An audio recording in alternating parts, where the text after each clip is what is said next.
Look over your shoulder. I can turn this here. We're paperless. We just look over I can use this too. You can view it.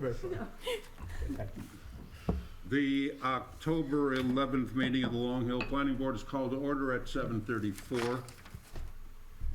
Can we have the announcements, please? Yes, Mr. Chairman. Call to order and statement of compliance. Adequate notice of this meeting has been provided by posting a copy of the public meeting dates on the municipal bulletin board and website, by sending a copy to the Echo Sentinel newspaper, and by filing a copy with the municipal clerk. Number 2, standard board procedures. Any hearing conducted by the board is a quasi-judicial proceeding. Any questions or comments must be limited to issues that are relevant to what the board may legally consider in reaching a decision, and decorum appropriate to a judicial hearing must be maintained at all times. Number 3, meeting cutoff. Announcement is made that as a matter of procedure, it is the intention of the planning board not to continue any matter past 10:30 p.m. at any regular or special meeting of the board unless a motion is passed by the members then present to extend the meeting to a later specified cutoff time. Number 4, electronic devices. All in attendance are asked to mute cell phones or any electronic devices as to not interrupt with the proceedings. Pledge of Allegiance. Of the United States of America, and to the republic for which it stands, one nation under God, indivisible, with liberty and justice for all. And now the roll call. Committeeman Ray is excused this evening. Committeeman Velez is excused this evening. Ms. Dill? Present. Mr. Hands? Here. Mr. Jones? Present. Mr. Malinowski is excused this evening. Mr. File? Here. Vice Chairman Richardson? Here. Chairman Sandow? Here, Chairman, we have a quorum. you might want to poll the professionals too, please. Certainly. Matt, I'm sorry, I'm blanking on your last name. Flynn, and I'm here. Matt Flynn is here tonight. Liz Laney, our Here. board planner. Samantha Anello, Here? our board engineer. Thank you. The first item of business tonight is an application number 22-09 Papa at 285 Main Avenue. And without further ado, I will turn the meeting over to Mr. Zelli.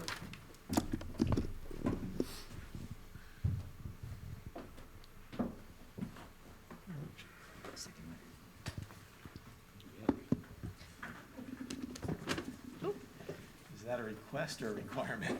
Is this one working? Well, since we're only on we only have one over there tonight.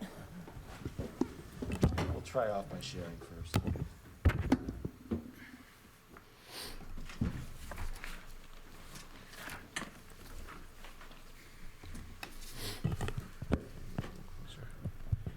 Good evening, Mr. Chair, members of the board, board professionals. Frederick Zelli of Millington, New Jersey, on behalf of the applicant. We are here on behalf of 285 Main Avenue LLC, Dr. Bridget Lang.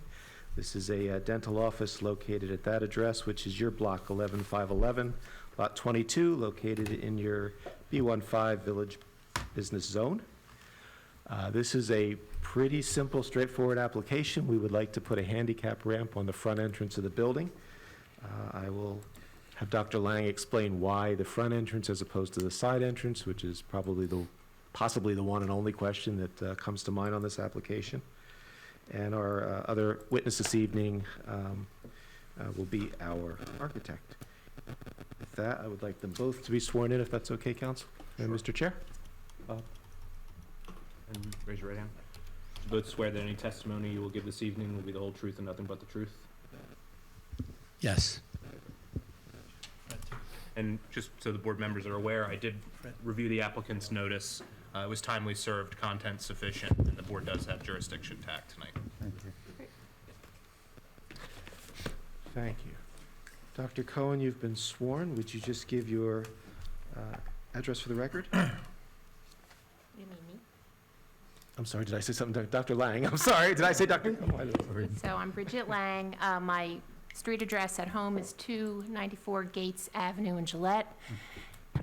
And my business address is 285 Main Avenue, Sterling. And what do you do at that address?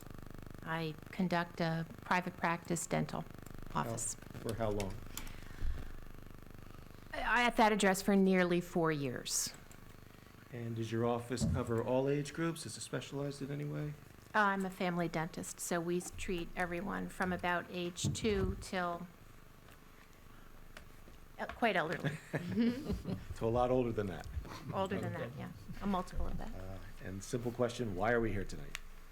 What would you like to do? I would like to put a handicap access ramp at the front of the building so that people with mobility issues don't have to step up. I'm going to show you a couple of things. Mhm. Grab them in the right spot.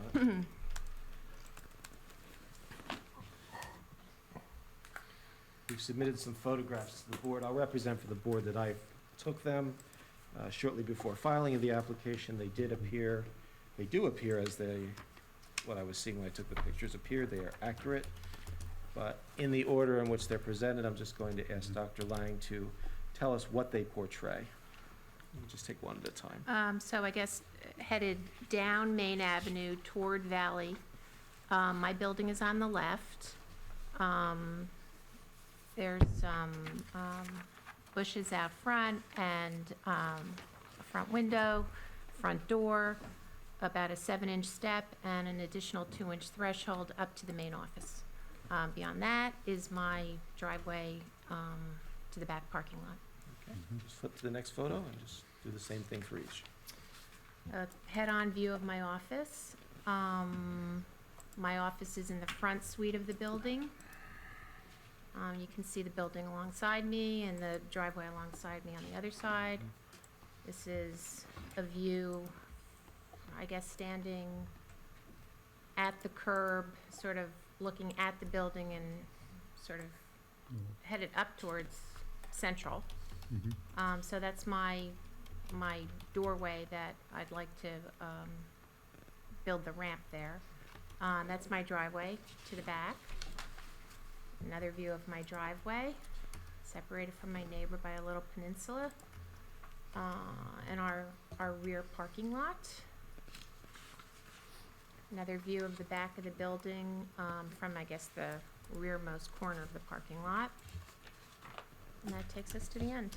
And do those photos, are they all accurate in terms of what they would see today during a Yes. Mhm. daytime visit? Yep, yep. Okay. Let me have you focus on the second photograph, which is, as you described, the head-on shot. There's some foliage, some shrubbery, and so forth. So, is that the general area where the ramp would be? Yes, Okay. And do you intend, to the extent that there's the ability physically, to have plantings or something in front of the ramp? we're going to do some landscaping with, I think we said washed stone, river rock type of thing, and planters. And that would be located between the existing town sidewalk and the edge of the ramp? Correct. Okay. And we'll have Mr. Coletta describe it in more detail, but that's your general concept. And it's the same for the third picture. It's those shrubs that'll be replaced with the ramp, and then you'll have your decorative stone and so forth next to Yes. that. That's correct. Looking at the fourth photograph. Uh-huh. Driveway, and we see a side entrance to the building. One might ask, and many people have asked, why are we not using that as a handicap entrance? The side entrance opens into a small foyer that separates the front suite from the rear suite. The rear suite is currently unoccupied. We use it as an employee entrance. So when you enter through those double doors and turn left, there's a rear door to my suite. It opens into a lab where we have employee coats, handbags, lab cases. It's unattended. There's not a receptionist there. It's just inappropriate as a public space. And when you say a lab, is there also countertop, actual lab working areas in that general location? We do not do our own lab work, but we have lab cases that come in and are set up there.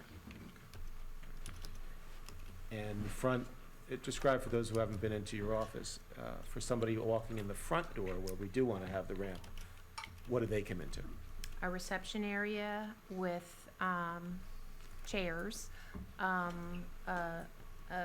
front desk, so to speak, where my office manager sits, an auxiliary desk where another employee sits, always attended. And it's from that front area that a door opens into the clinical portion of the office. And my private office, our operatories, the restrooms, Is it fair to say that all of your patients now enter through the front door? 99% of my patients enter through the front Okay. door. And the 1% is those ones who are currently handicapped and we don't have the ramp? Right. I actually have nothing further for Dr. Lang at this moment.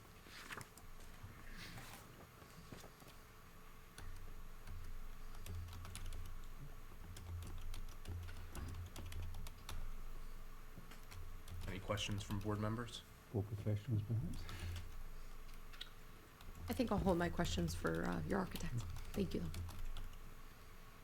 One question. I do have one question. Go ahead. Yeah, okay. Do you have any other testimony? Not from Dr. Lang. We're Mm. going to have our architect testify. Mhm. Okay. You have a question for Dr. Lang? Yeah, just one question, and just so I understand, is the back half of the building then a separate suite? Yes. Not occupied by you? Yes. Because that was one question in my letter, which I know you didn't receive, but No. that, could you use that back door, which is adjacent to the parking area, but I guess that doesn't go to your office? So the answer would be, it's not leading to your office? It's a separate suite. I mean, when I bought the building, there was a tenant back there, and certainly I want to reserve the right to put a tenant back there in the future.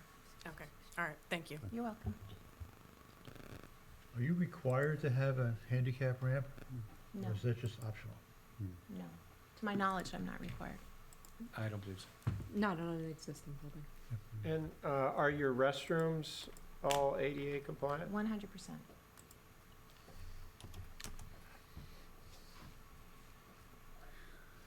Just looking at the ramp, I notice you have a handrail closest to Main Street, but on the building, there's a window.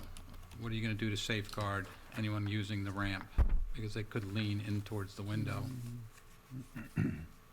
Might be a better question for the architect. Fair enough, I'll pause that for the architect then. Mhm.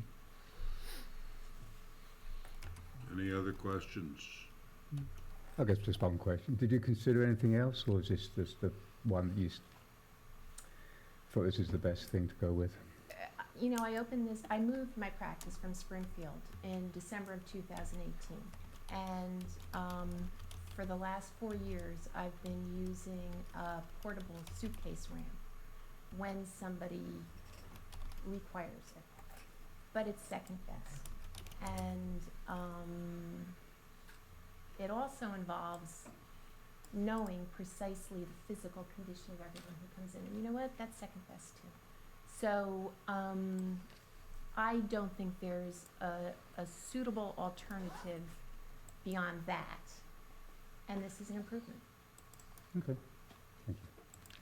Just your clientele coming in, do they normally park on Main Street, or do they park in one of the 2 parking spots outside of the They ADA? normally park on the street. They normally park on the street, Mhm. okay, because I was going to say, maybe there's an option to bring the ramp down the driveway. Anyone who's coming in from the back, parking in the back of the building, they could have come in from the right side of the building, if I'm looking at the building head-on, but then they would have to negotiate 2 turns to go in, and you probably have to change the door positioning, because I think it opens, The door the opens driveway. onto Main.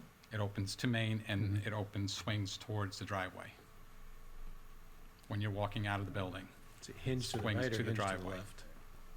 It comes into, Oh, it opens into in. the building. It opens into the It building. opens It opens into the So building. That and would have, probably that would to have the to be driveway. changed, most likely. We'll have Mr. Clett It opens address into the that. building, and Swings towards the wall.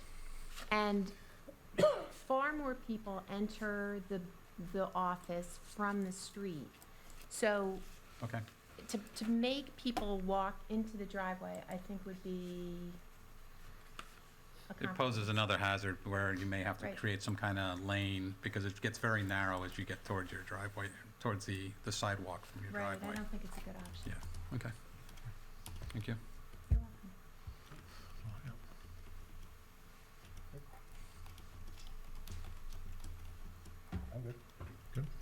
Everybody in the gallery is us. Yeah, whoever's next. Mr. Coletta, you are on.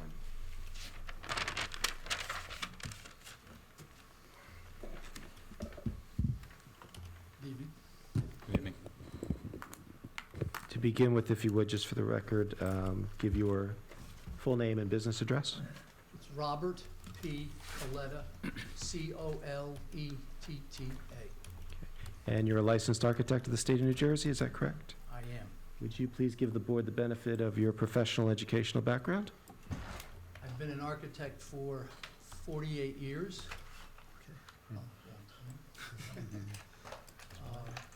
I have, I'm an architect in New Jersey. I had my license in New York, and I let it lapse, and I was also a licensed professional planner in New Jersey, which I let lapse. As I've gotten older, I let go of things. And so. Would you please pick up the mic and hold it closer to you? I was part of the AIA at one point, let it lapse. National Council of Architectural Registration Boards, which qualified me to get my license in any state in the country and internationally.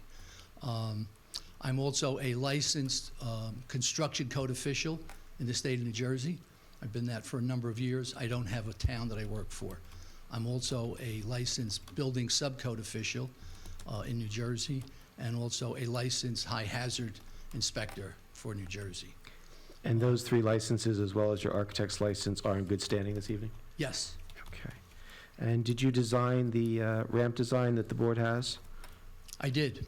Okay. Would you take us through it, please? Sure. And I'm going to assume that the board is satisfied with this. I'm sorry. Yeah. Thank you. Thank you.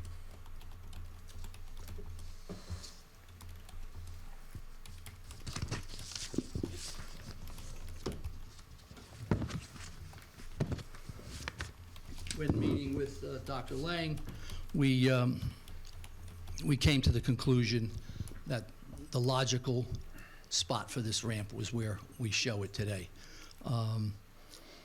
It was wider by doing it this way. If we had to go to the side, the ramp was narrower, harder to maneuver, plus you're going into a driveway and not onto a sidewalk when you come out or go in.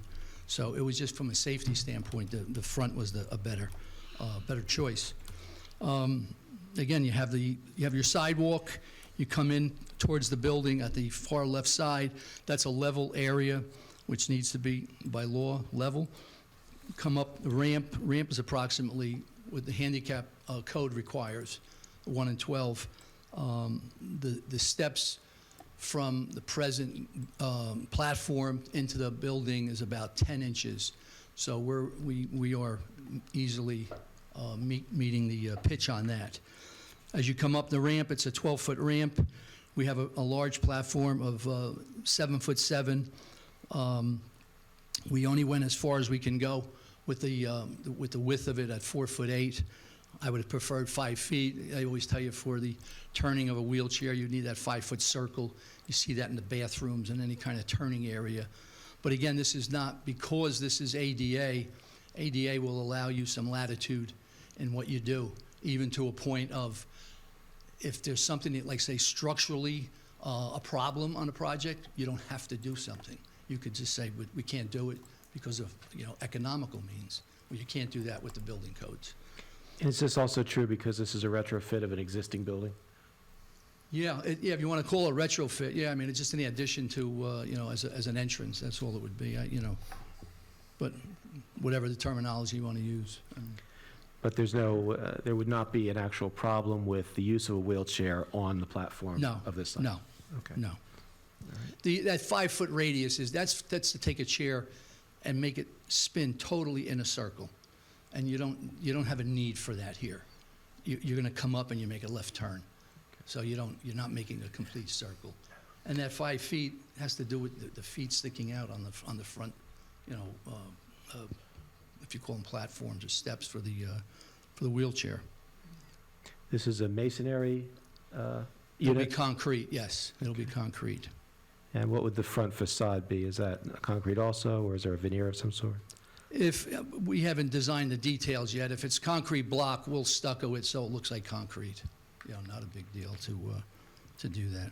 There's not going to be a lot showing. At the highest point, which is like in front of the door, you're talking about a foot of construction. That's it. Because we're only dealing with about 10 inches of difference from sidewalk up to the finished floor of the office space. And you are calling for the landscaping that Dr. Lang described in her testimony? Wash stone, potted plants, we didn't talk about what she wants to do, whether they be seasonal or permanent or, so. What would be the design and materials of the handrail? Steel, painted, with like an epoxy paint to prevent rust. With open spindle area? The railing on the side would be, the balusters would be 4 inches on center, which when it's on center, you can't pass a 4-inch sphere through it because the thickness of the baluster, no matter what it is, I always do it that way rather than call out for a 4-inch space. So, For a vehicle exiting the parking lot, is the ramp in such a position that it would interfere with visibility, or will the vehicle be sufficiently past it? no, if you're coming out and you're facing the buildings across the street, if you have to make a left turn, you're going to look down towards Valley as the cars are approaching you, so the ramp isn't there. If you look to the right, you're looking across the street at cars coming down, going to Valley. So the railing is not, it's back far enough and you're not looking down towards the sidewalk or towards those parked cars. You're looking across the street, so there's no problem with vision. The engineering report mentioned or questioned whether there may be utilities in the way. Is it fair to say that if it's determined that they are, that they would have to be relocated as opposed to the ramp being redesigned? The builders, they always, they find out where the utilities are during construction, and it'll get figured out at that point. No, And- no meters or anything on the front of the building? No. And do you concur with Dr. Lang's testimony that the door itself opens in and to the right, if I understood it correctly? So, I'm sorry, the hinges are on the left. The hinges are on the left, When okay. you're inside the building, When I'm inside. yes. But it does open in, not out. Oh, Okay, so does that create any issues? Does the door have to be redesigned, or is it fine? No, I mean, typically, if you're designing new with doorways, if the door is swinging in, you need a foot of wall between the lock set and if there's like an indentation, what we have here, you would need a foot of space. If it's swinging out at you, you need a 1.5 feet of wall because you have to move over in the wheelchair. So in order to swing the door out, so you need more room on the, if the door's swinging out. But again, we're not touching the door. This is strictly in addition to the outside of the ramp. In my opinion, we don't need to touch the door. This is, we're trying to accommodate through ADA, and this is what we're doing. And the width of the door frame is sufficient for ADA requirements for functionality? Yeah, the door is a 3-foot door, Okay. yes, yeah. All right. With regard to the coverage, one question was to have an actual breakdown of the coverage. To the extent that we don't have that, if the board believes that that should be a requirement, it could certainly be a condition of approval. I would just indicate, as I did in the application materials, it really is a de minimis increase, and it is solely the area of the ramp and the associated portions of it. Even the landscape area, albeit stone, is not stone that anybody is to tread upon or drive upon. Therefore, as far as I know, under your ordinance, that is not considered an impervious area. I have nothing further for Mr. Coletta at this time. Yeah, I'll pose my question about going up the ramp and having the glass window on the left-hand side. What are we doing to safeguard anyone who may have a fall hazard? I thought about this too. I wouldn't put it on these drawings, but we'll probably have to put a shatterproof type of material along those windows, because that's considered a high hazard area. So if you're in a bathroom and you have a window opposite the shower, that has to be a tempered glass window now, because God forbid you walk and slide across the bathroom and out a window. So there's a lot of, they've changed the high hazard conditions for a ramp for bathrooms, doors, windows, that kind of thing. Okay. So- That safety would definitely need to be considered for... Jeff Heiss won't let me get away with nothing but, I mean, when you look at the front facade of that building, there's not a lot of window, natural light coming in, so, I'd like to protect having Right. that street curb appeal, but also the safety aspect. right. Yeah, I wouldn't touch the window to make it smaller. It's along the entire ramp, so. I know, you I know. You can't, The bushes cover most of Yeah, it right yeah. now, but once you take that stuff away, Yep. it exposes what you have in front of you, and yep, I just worry about anyone who might slip and fall on it yeah, yeah, or lose their balance. yep. Like I said, Jeff will, Liz, would you question the witness about your comment number 1?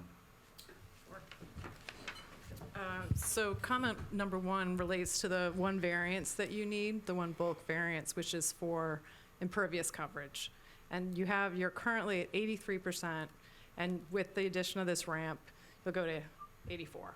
So is it, in your opinion, I know you said you had a planning license at one point, but would you justify the request for this variance based on hardship, or is it more of a flexible C variance? it's not flexible. It's a hardship.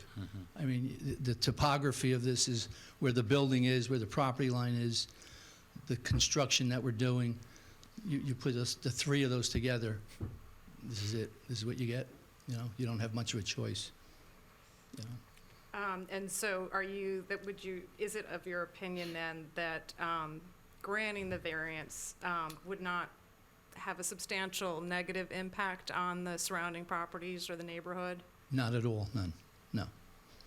It would enhance that business, which is part of the neighborhood, so. Or have any negative or substantial adverse impacts on the master plan or the zoning ordinance? No, as Fred said, it's de minimis in size. Samantha, do you have any questions?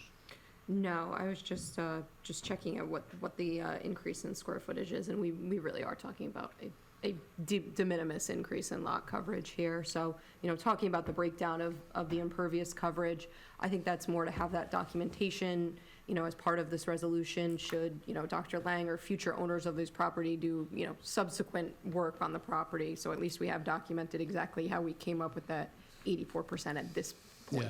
Yeah. Other than that, my only question was to confirm, so I believe I had written down here that it's a 12-foot long ramp, and your change in grade is 10 inches, so that puts you right at or under your 1 on 12 or your 8.3% max for your Yes. slope. Yes. Excellent, and then you'll have a level landing, top Yep. and bottom. Yep. The bottom landing area, I noticed in the photos, there's like a white fence between Dr. Lang's building and the neighboring property. There's not a gate in that, is there? Is that just a solid fence? Oh, it moves, it swings. It swings, okay. And that wouldn't be impeded at all by the But construction of the ramp? that's not hers. That's the That's on next. the neighboring property, right? So on your landing zone? I believe, I don't know. Yeah, the survey no, it's shows- not. There's only where that bump in the corner, that pier that sticks out, Mm-hmm. as I show on the floor plan, Yeah, that pier is, according to the actual survey, 0.5 I feet. see. So it's 6 inches. yep. It's 6 inches away from the property line, and then to the next building, it's 5.3 And that's where that, feet, which is the property line is. to the next building, so. so to answer the question simply, is the level landing area will not conflict with that gate or fence No. in between the buildings? No. Excellent. Those are all my questions. Thank you. I have 2 questions for you, and that is, by inspection, I deduce that between the ramp and the sidewalk, there's about 2 feet and change of plantable area. Right. And my question is, do you know what kinds of plants will fit there without slopping over onto the sidewalk or the ramp itself? I mean, you could get like a small U in an area like that. I mean, they're ground cover. They're basically ground cover. I mean, the shrubbery that's in front of the building now is very nice, but I didn't measure the width of it if it starts to expand sideways. Well, this will be a cleaner, I mean, from a standpoint if there's leaves, debris, it's a cleaner front to it because you have these individual pots. If you start putting in ground cover, in that area, you're going to start having leaves. There's more maintenance involved. And if they start encroaching, again, you're talking the sidewalk is right there. So if they start encroaching in any way, they start growing their, do their own thing, let's say, that could be a tripping hazard, if you do anything like that. The way we set it up, we thought about it, we talked about it. This is the cleanest way, it's the safest way, and this is what we present. Dr. Lang, let me ask you, would you have any objection to a condition of approval saying that you will maintain any shrubbery to the extent that it does not encroach onto the sidewalk? No objection.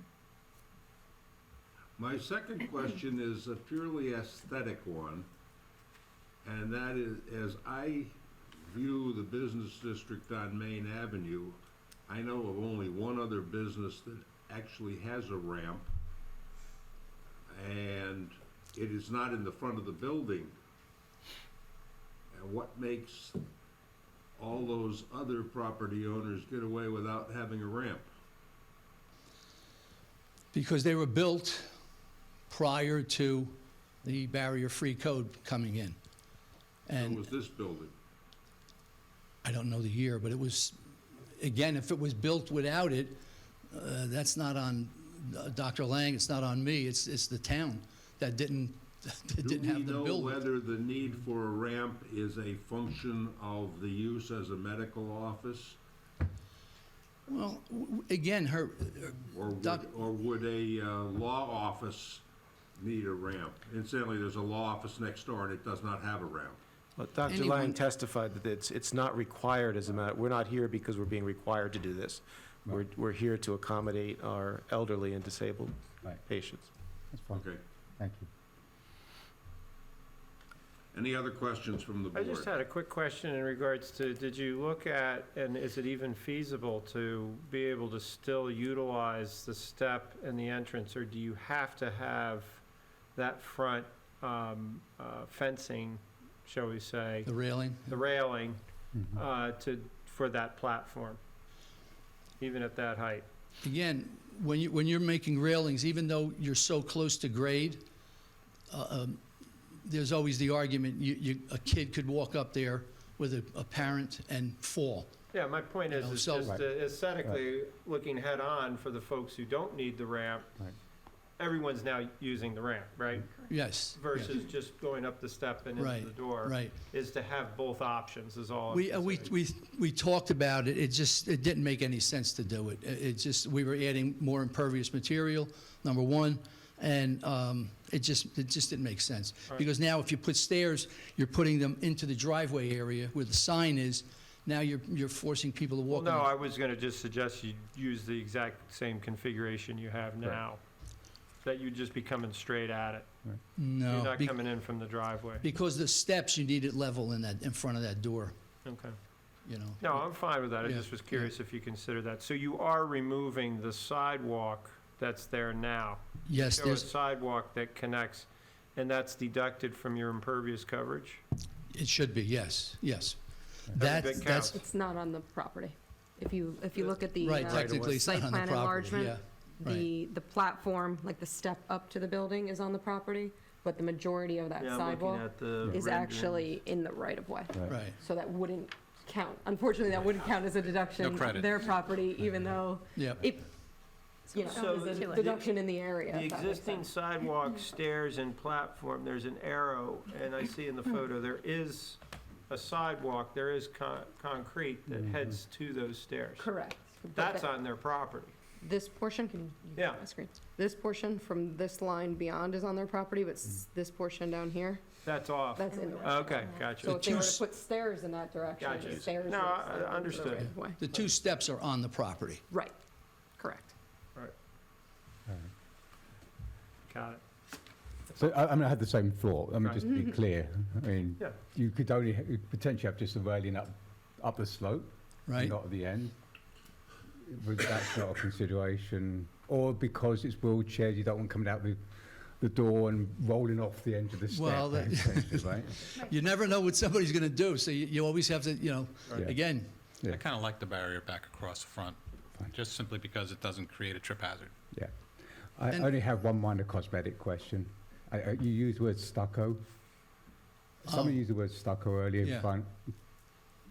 It's a brick building. I mean, when you said Well, but stucco, again, if I use concrete, if I pour concrete there, that it's was my still, point. it's still a stucco look. that wasn't my point. Your I don't point is think- saying put brick there underneath that ramp? Yeah, if I can finish my point, that'd be nice. You're not going to see it, basically. Could you consider, well, you will, because you're going to have potted plants in front, right? So Well, my I have, suggest- Okay. I have Right. only a foot. I don't even have 3 courses of brick probably. there. let me finish my suggestion, if I Yeah, can. yeah. I mean, Maybe I won't finish my suggestion. no. I mean, it's, Mr. Coletta, we, just let him finish his question. I'm for the sorry. record. Yeah, Is that okay? yes. Thank you. I don't particularly care for stucco. There's pots so it's not going to be blanket landscape coverage. Veneered stone, maybe a suggestion I'd like to offer. I'm not suggesting full brick or anything. Yep. A veneered stone just to marry into the because you already got stone in front of the building, brick in front of the building with the step. Yep. Again, just a suggestion. Stucco to me doesn't seem to go with it. Minor cosmetic points, but just like to consider veneer brick. Dr. Lang, would you consider some kind of a decorative facade along that? We're just talking about the front Correct. concrete area Sure, that's visible. I would consider it, sure. That'd be very kind. we I could just use think a it thin might just suit it a little bit nicer. We that's could all. use a thin face. That's all I'm asking. Just a veneer. I mean, just Nice adhere, finish. just adhere to it. Yeah, and a little bit more money. I apologise for the extra cost, but I think it might look a little bit nicer than. Otherwise, it just looks. Yeah. Right, I haven't done the details, so I haven't thought that far, but yeah, it's doable. It certainly is doable. Okay. Any other board member with a question? Seeing nobody in the audience, the neighbors were properly noticed, I assume. Absolutely. So no one has come to ask questions, and I assume that no one in the audience has any comments either. And so, Mr. Zelli, I leave it to you to wrap this up. Thank you. Just to make it easy, Mr. Chairman, I do prefer a motion to open the public, and then even if it's immediately closed. There's nobody here. I know, but Thank you. Go ahead, Mr. Zelli. Thank you, Mr. Chair. Obviously, a straightforward application.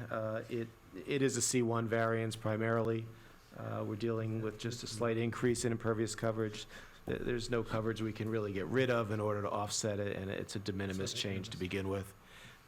Under C2, though, as I've indicated in my addendum, it is a desirable visual environment improvement to the extent that we are taking care of having the facades we've discussed. That even adds to this more, but we have the plantings. The handrail will be of an attractive nature. And obviously, the most important thing is public health and welfare here. This is being done solely to accommodate elderly and disabled patients, to make it safer for them to get in and out of the building.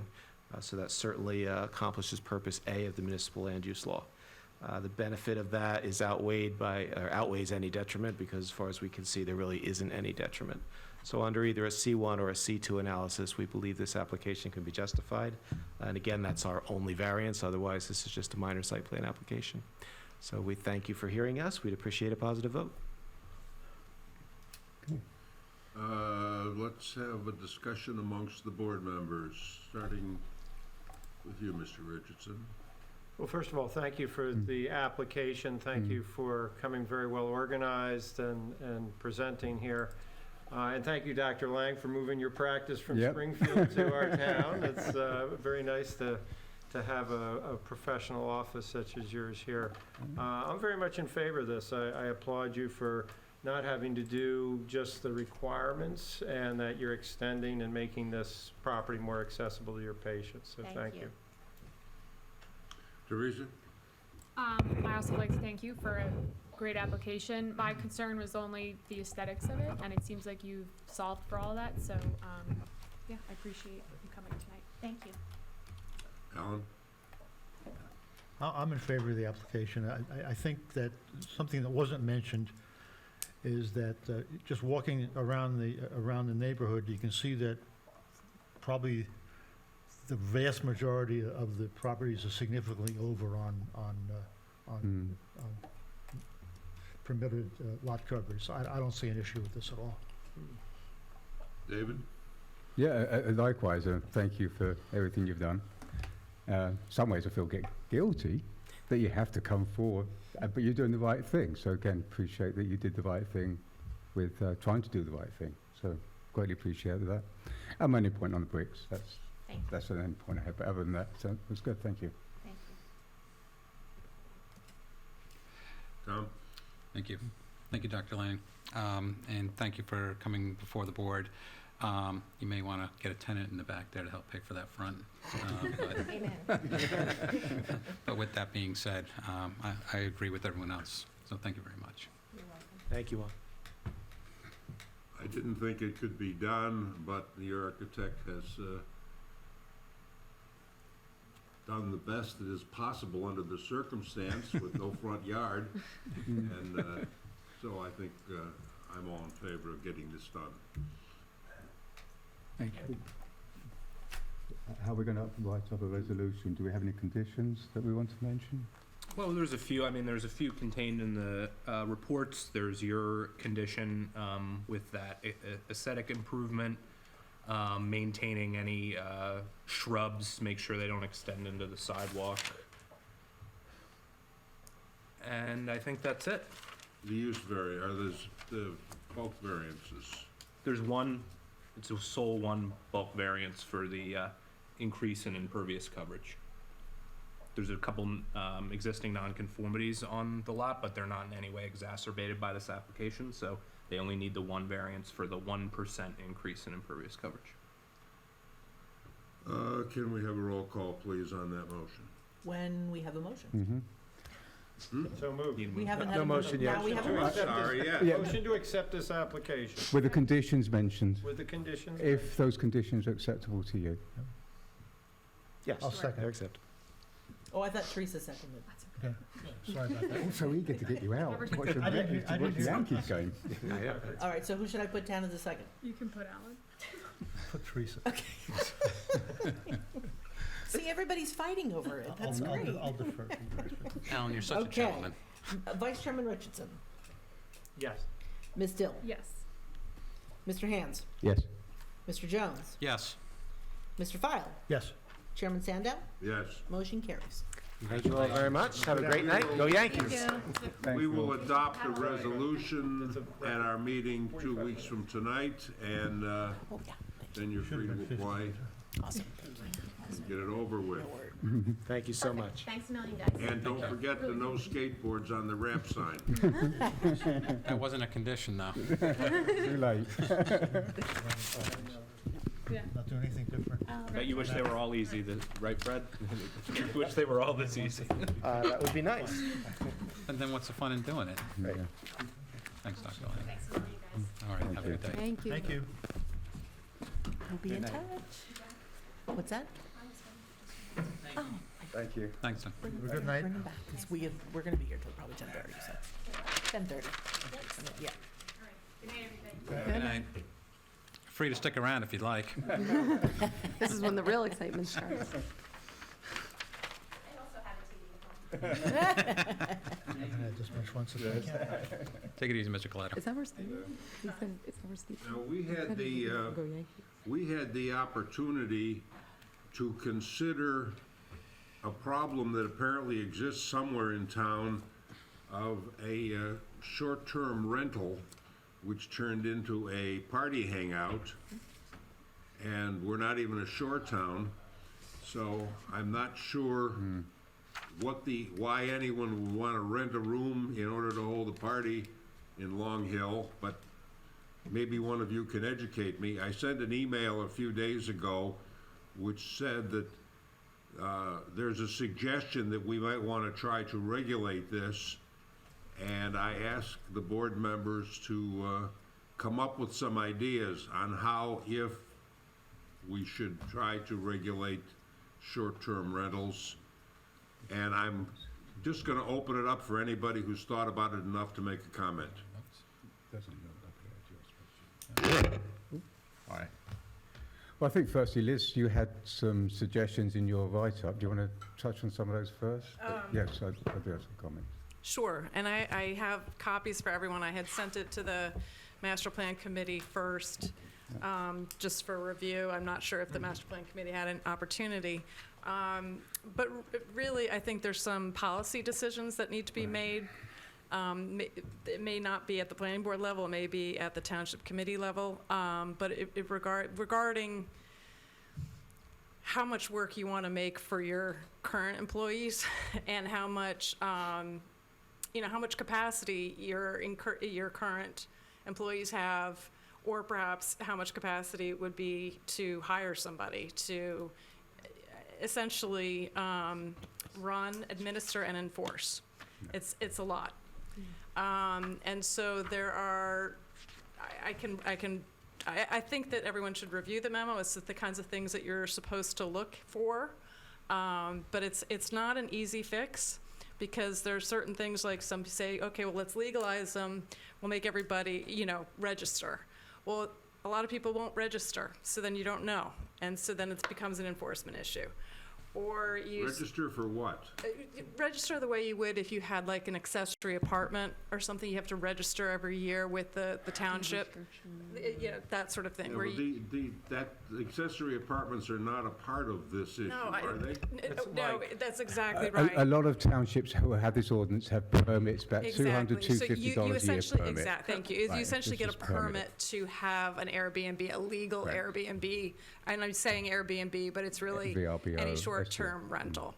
And so that's one option that people have. Mm-hmm. Other options are just an outright, banning. But Mm-hmm. then that involves sometimes having people on staff try to keep an eye on all the websites and see if things are being listed, which is complicated because when you, as anybody who's been on one of these sites knows, you can see the town, but you don't know where it is in the town. You see the general area. Okay, we know it's in Gillette, but we don't have the address. And it's not going to show you exactly where it is. So there are, Until you rent it. well, when you rent it, yes. Because you gotta know where to Yeah, go. no, yeah, but typically they don't reveal it until you Yeah, rent it. they don't Right. give you the exact address. And but so, you- and so in terms No, of. no, that's not 100% true, but go ahead. No, okay, but It is with the in RVO. terms of enforcement, that's complicated because you can sort of be like, I think I recognize that, living room, but you don't know it. So those are the kinds of things I think that probably there has to be a policy decision. Now, you use the term enforcement. What would the enforcement amount to? Well, there are a couple of ways. I mean, one is just as I mentioned, right? There's one is to, if you outlawed them completely, then you have to have somebody making sure that nobody's doing it illegally. That's somebody monitoring sites. That potentially is the police who are having to monitor if they see signs of, perhaps there's a party happening or there's more trash or there's excessive noise or there's more parking. That's something the police would have to enforce. Or code enforcement, yeah. Now, if there was a registration process, like where you got a permit, well, somebody has to administer that and enforce that the people who, the ones that are available in Long Hill are actually all permitted to do so, and that there's none that are being done off the books. I'm thinking about trees. We've spent 10 years deciding that you don't have to get permission to cut down a tree. All you have to do is register the fact that you intend to cut down a tree. And I'm saying to myself, do you actually have to get the town's permission to rent a bedroom out on the internet, or would registration satisfy whatever needs need to be satisfied? Well, one thing is then there's a record of it being there for sort of emergency services. There's that. The other thing is I believe that you can then charge a hotel tax. And so there's revenue that would be tax. available to the township. All right, so I went through, can I have make some comments? And we did talk about it briefly in the master plan committee as well. So personally, I think, yes, you can just outright, no, we don't want it, decision, right?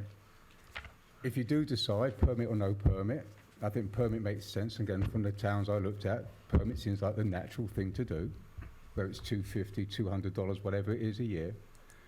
Enforcement's difficult. I wouldn't go crazy on this, personally. Like the gentleman who complained, you go there, not permitted, but you're doing it, then you get maybe a fine, maybe a $2,000 fine or some sort of penalty Yeah. for doing something not supposed to do. So I would go in that line, but otherwise, who wants to be looking at VRBO? And it's just like I know. it'd be on the internet every day. It's a waste of time. No, it is. It So- is. Yeah. So if you do it, then think about the permitting and penalties. Other things we discussed were the time limits. Often there's a time limit on some of these. Maybe it's 90 days a year, 60 days a year. So it's not full-time. It's not an extended stay hotel in the neighbourhood, right? So 60 days, 90 days was the typical that we saw. Some maybe no more than 2 consecutive weeks. So you're not getting somebody coming in for 90 days short-term rental. Then you talk about maybe there's a minimum amount of time, and like the idea of, you know, you have 14 days was one thing that you have seen. Yeah, but I think we agreed that 7 was But more we reasonable. dialed back down to What maybe we- it's 7. What you want to control is the party house. Yeah. And if somebody has to rent it for 7 consecutive days, that probably rules out using a house on the weekend for a tailgating party. So that was my thought, Yeah. was the cleanest way to do it is to say, fine, you can have them, but it's a 7-day minimum. Or 3 days or none Yeah. days. Yeah, There's or a something- there's a level there. It's either none or some sort of minimum, whatever makes Right. sense. 3 days doesn't sound But too certainly bad more for than a me. weekend. So, Yeah. and Teresa, did you want to jump in I there? was just like, what's coming to mind for me is almost like sometimes when you have like family coming out of town for like a wedding or something, so maybe Right. like 3 or 4 days more. Right. I don't want to get into the whole thing.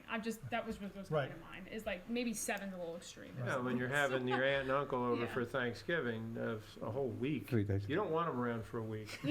That's right. Well, you don't want them in your They don't house want for a them week. Dawn for a week, so. And I'm going to give you a very quick story that I told the gentleman We're when not on TV. Right. so I'll give you the quick story. Hope My, my in-laws aren't listening then. my Oh, my wife son's isn't listening.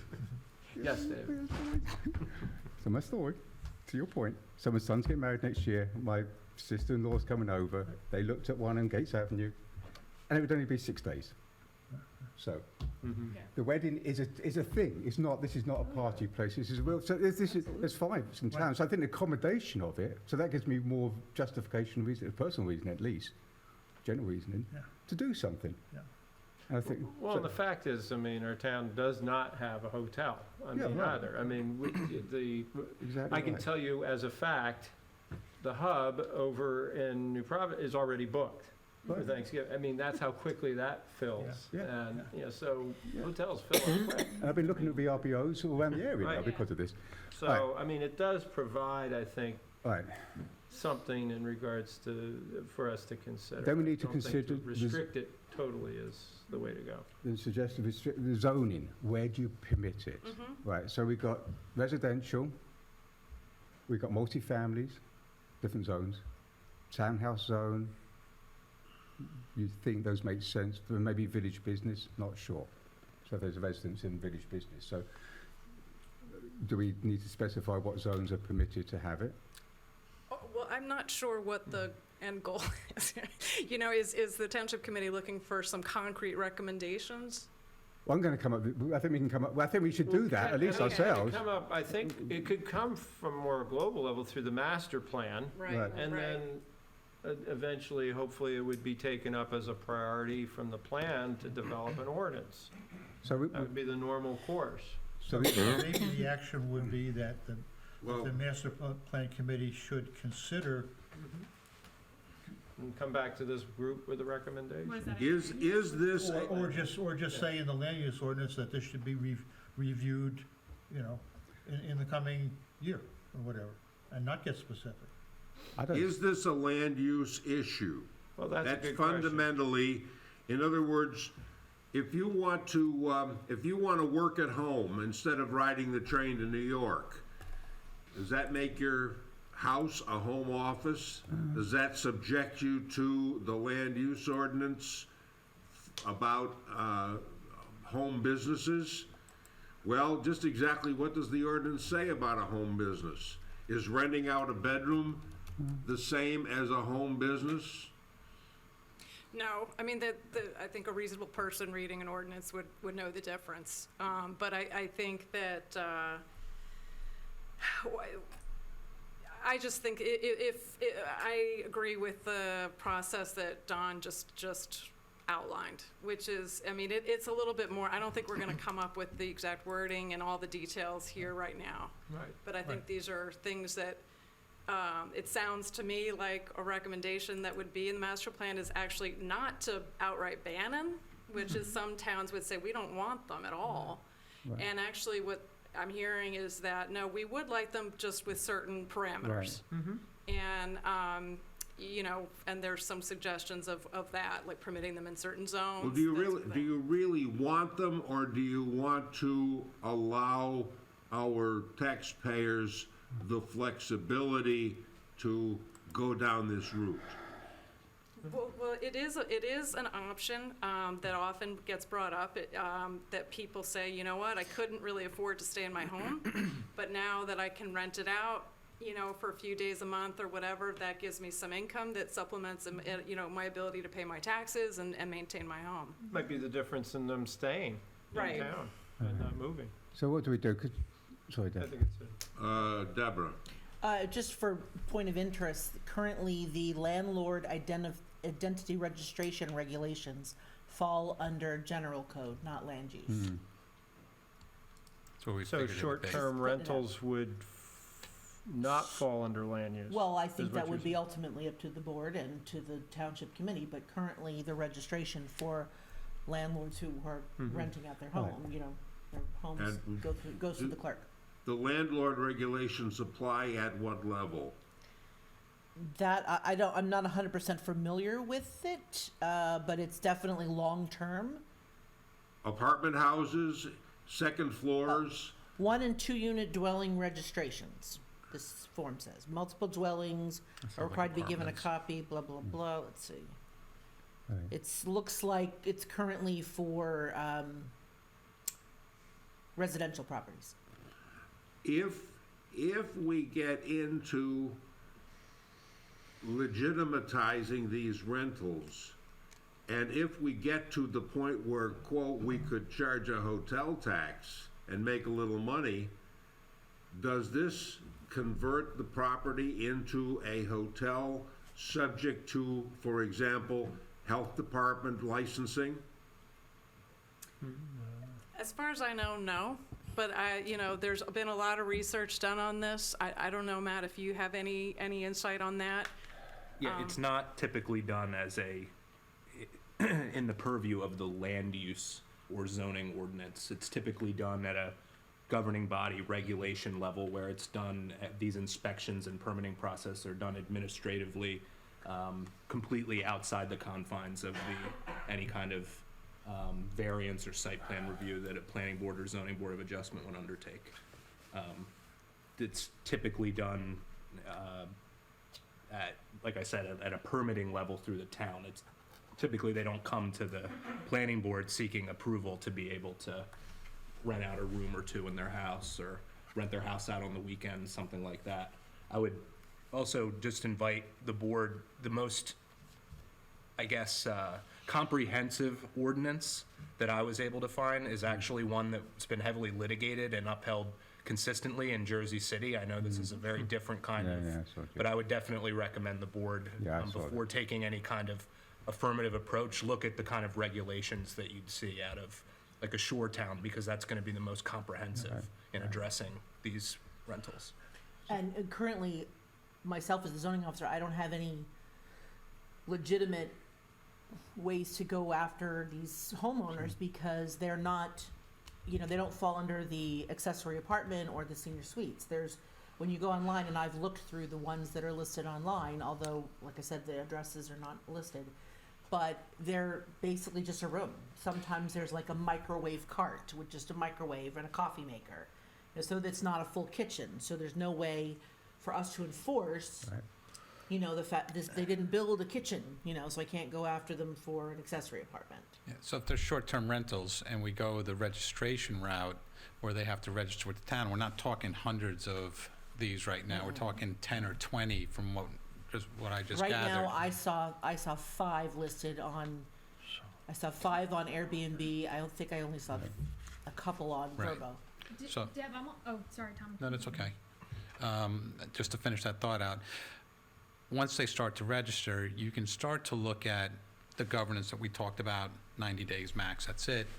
But you can start talking about a bed tax, and you can limit the number of people that can actually stay under a bed tax, whether it's the bedroom or the bathroom, or it's a combination of. That becomes down to the township on what it is that they want to do, because there is no cookie cutter to throw in there. Town to town, shore house, mountain house, vacation homes, all that stuff, it's different, and it's what is it the town wants to do. So you can take a lot of that and then you can start to apply it. But again, we're not talking about hundreds of these. There's just a couple. Maybe it's Right. just a registration and that's it. Right. But then health and safety does start to come into play when you start asking to register. Then you're going to start asking for tax. Then you're going to need to make sure that there's an escape route and it is properly have smoke detectors and all these other things that you would expect in a hotel room. So that kind of opens up that door, so one has to be careful. And the Sorry, parking Teresa. issue, the parking issue Parking's was what another one, this yeah. So it was- starts to right, snowball. which is exactly what brought this to light. So why are we talking about this tonight? I thought Because Teresa wanted. some of the neighbors in the Gates Avenue area have complained about the Right, one to the specific township one. committee, not to us. Correct, The township committee asked us to take a look at it. correct. Correct. But we can say that this should be under general regulations and nothing to do with land use and kick it back to the township committee. Well- They're the governing body. They're the elected officials. We're not. I don't get why we're spending a half an hour on this, to tell you the truth. I think Teresa had a comment. I just If, want, are you talking Hold on. about? If, Sorry, Dennis, Teresa had a if a comment. property Sorry, Dennis, owner, Teresa had a comment. Go ahead. Go ahead, Teresa. We're not just talking about these like one rooms, that we're also talking about like, let's say, a single family home that wants to like rent it for. Correct. Okay. Correct. Right, these are But the all ones you're look- single-family homes that are renting a room. Or the What whole about a house. single That's a whole family home? house. Or the whole house. It's either or. I think that was available We're as an just, so option. it's all in Yeah. the same, Yeah, it's all Yeah. the same. Right. you're think just about it. saying right now, an accessory apartment you can't go after because those little ones don't have a full kitchen. Correct. But in theory, this conversation that we're having about policy or whatever could apply to a room or a Or an whole entire house. home, Okay. yes. A room, a floor, or a house.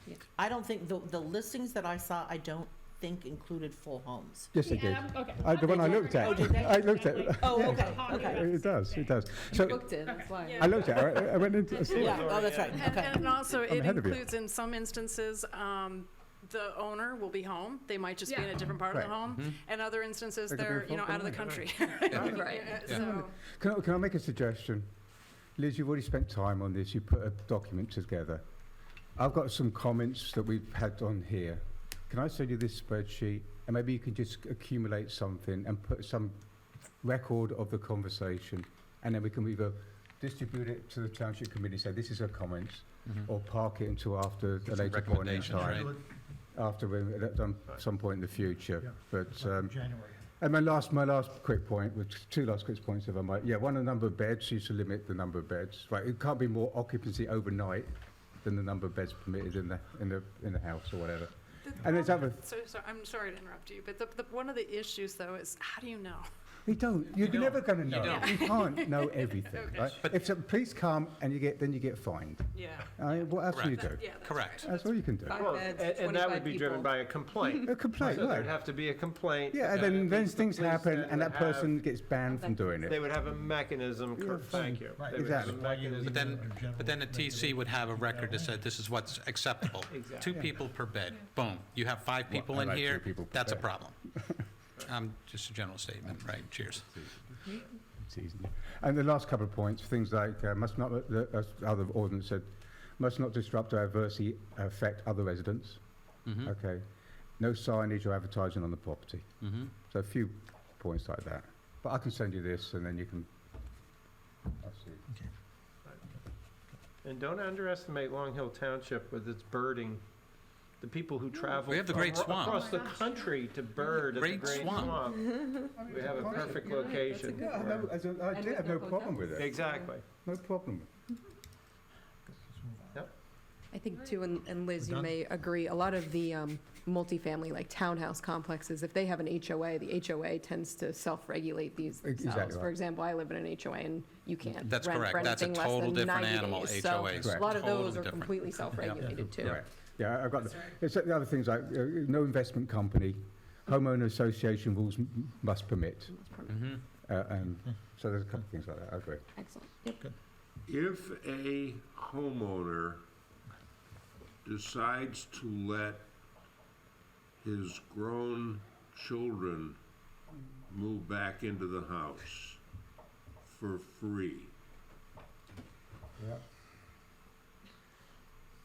and if those grown children decide to hold a party which is noxious to the neighbors, There's not a thing you can do about it. is there a land use issue? No. Okay, now, I'm not finished. If the parent, the homeowner says, you can move back in, but you've got to pay rent because you're an adult and you're working, and so you got to pay rent. And if you don't pay rent, I'm going to throw you back out on the street and you got to find your own place to live. What's that? Does that change the equation in any way? No. No, because it's not a short-term rental. I mean, a short-term rental really is anything under 30 days, usually it's defined as.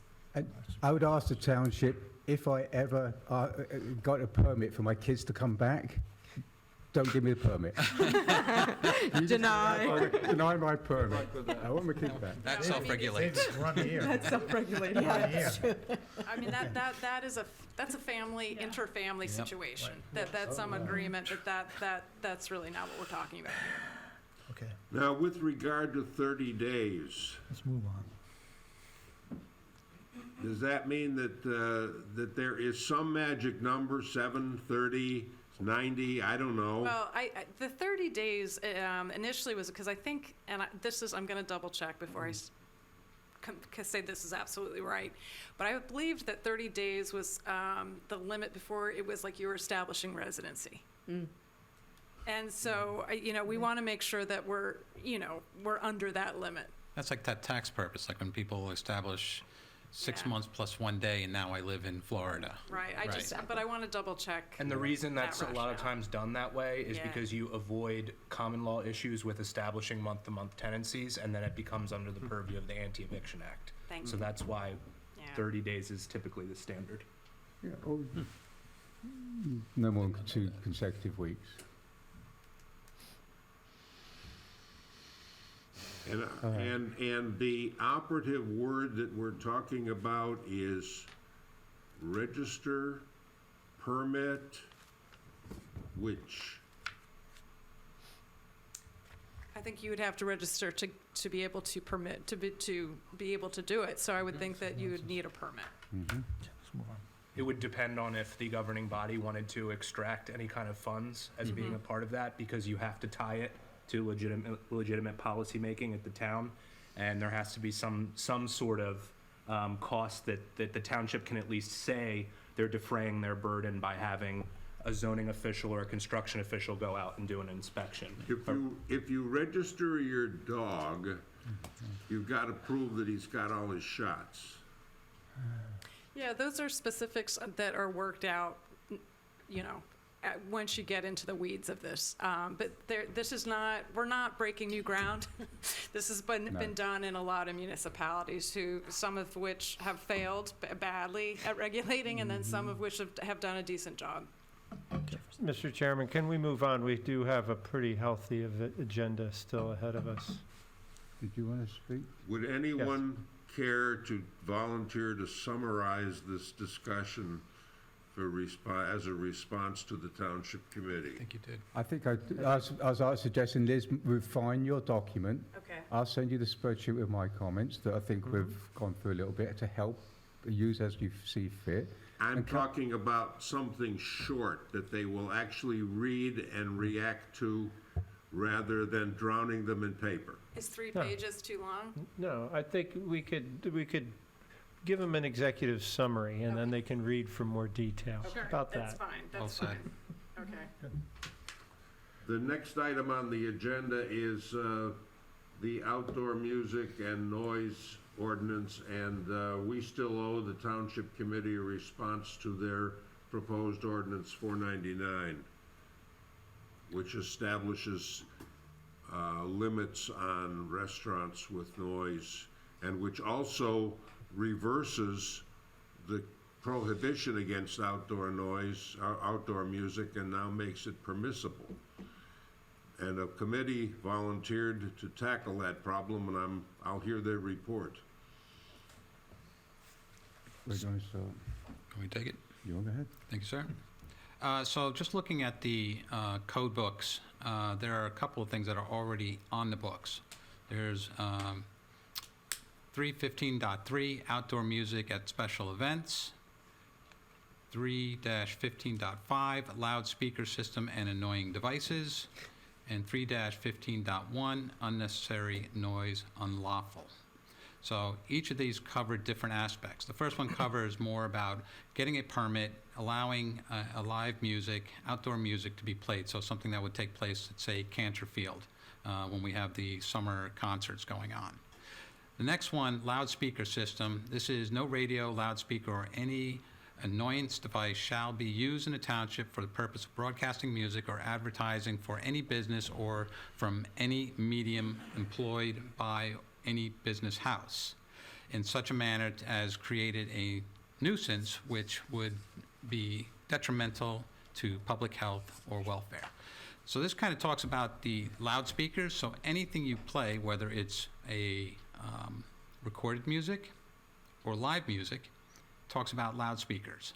Well, you would require a loudspeaker in order to project that music. So here it's talking about, the township says that it's not accepted. Or, I'm sorry, it's not accepted in a way that it causes public health or a nuisance to public health or welfare. And then unnecessary noise, unlawful. Sorry.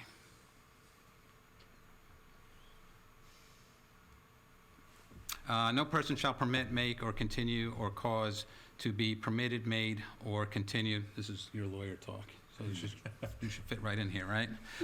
Continue any unnecessary noise which distributes the comfort, rest, or repose of any person being in his place of abode or at any public or private meeting, or make, cause, or permit. So this kind of talks about loud noises when people are kind of in their home in the borough here. So what we don't have, and I started to try and draft it out, is how do we set parameters around when music is played at restaurants? Because there was a complaint about, there was two complaints. One complaint was about a resident in their home where they're in a residential zone, but they are next to a restaurant that had music playing late into the evening. Another one was a person, a resident, had an activity at their home where they had a live band play, and that went into the evening. And we don't have anything that addresses that, other than loudspeaker and unnecessary noise unlawful. So we don't have a specific ordinance that addresses times when we can play music, days that you can play the music, and so forth. So what I try to do is just kind of draft up something. This is very, very rough, but it addresses outdoor music at restaurants. Recorded music can be played at, where I say Monday to Thursday, 12 to 9, Friday, Saturday, 12 to 10. These are all PM times, and Sunday, 12 to 6. Then live outdoor music for any establishment bordering any residential area. No live music Monday to Thursday, permitted Friday to Saturday, 12 to, I think it says 11, permitted Sunday, 12 to 6, and a permit is required. For establishments not bordering a resident,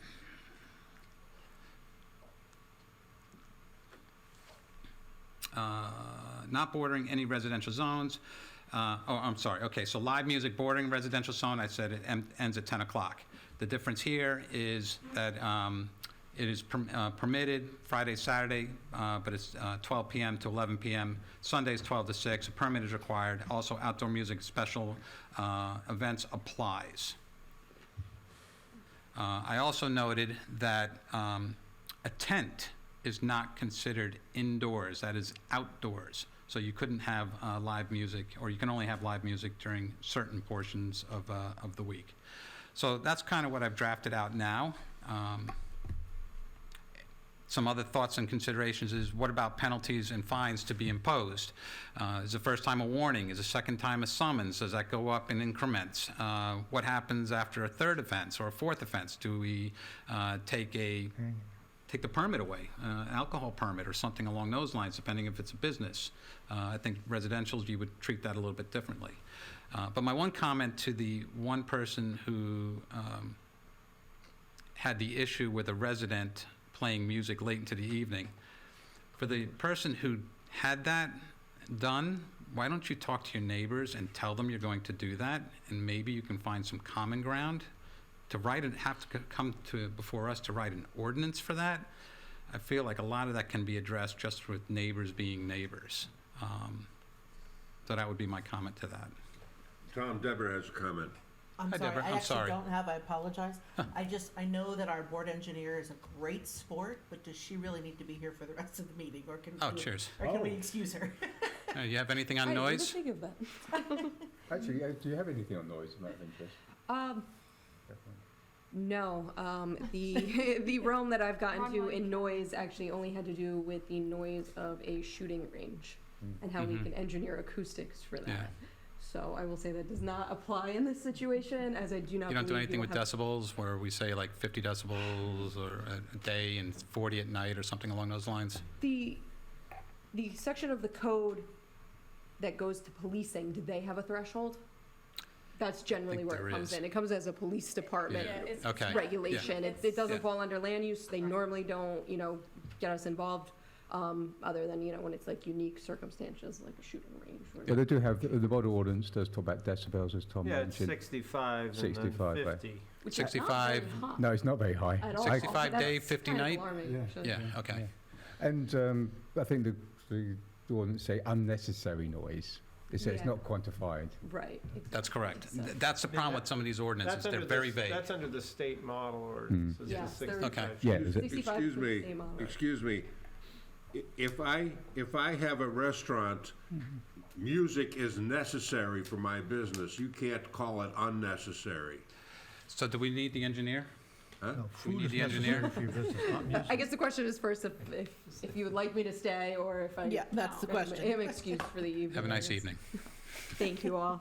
I will you. see you in 2 weeks? 2 weeks.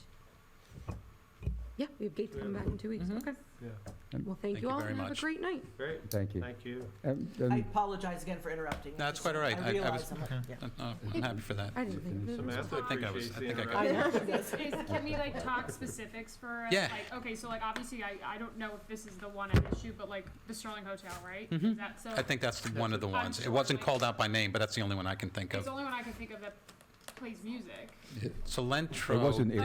it wasn't, there it was- wasn't the Sterling. There was, Oh, really?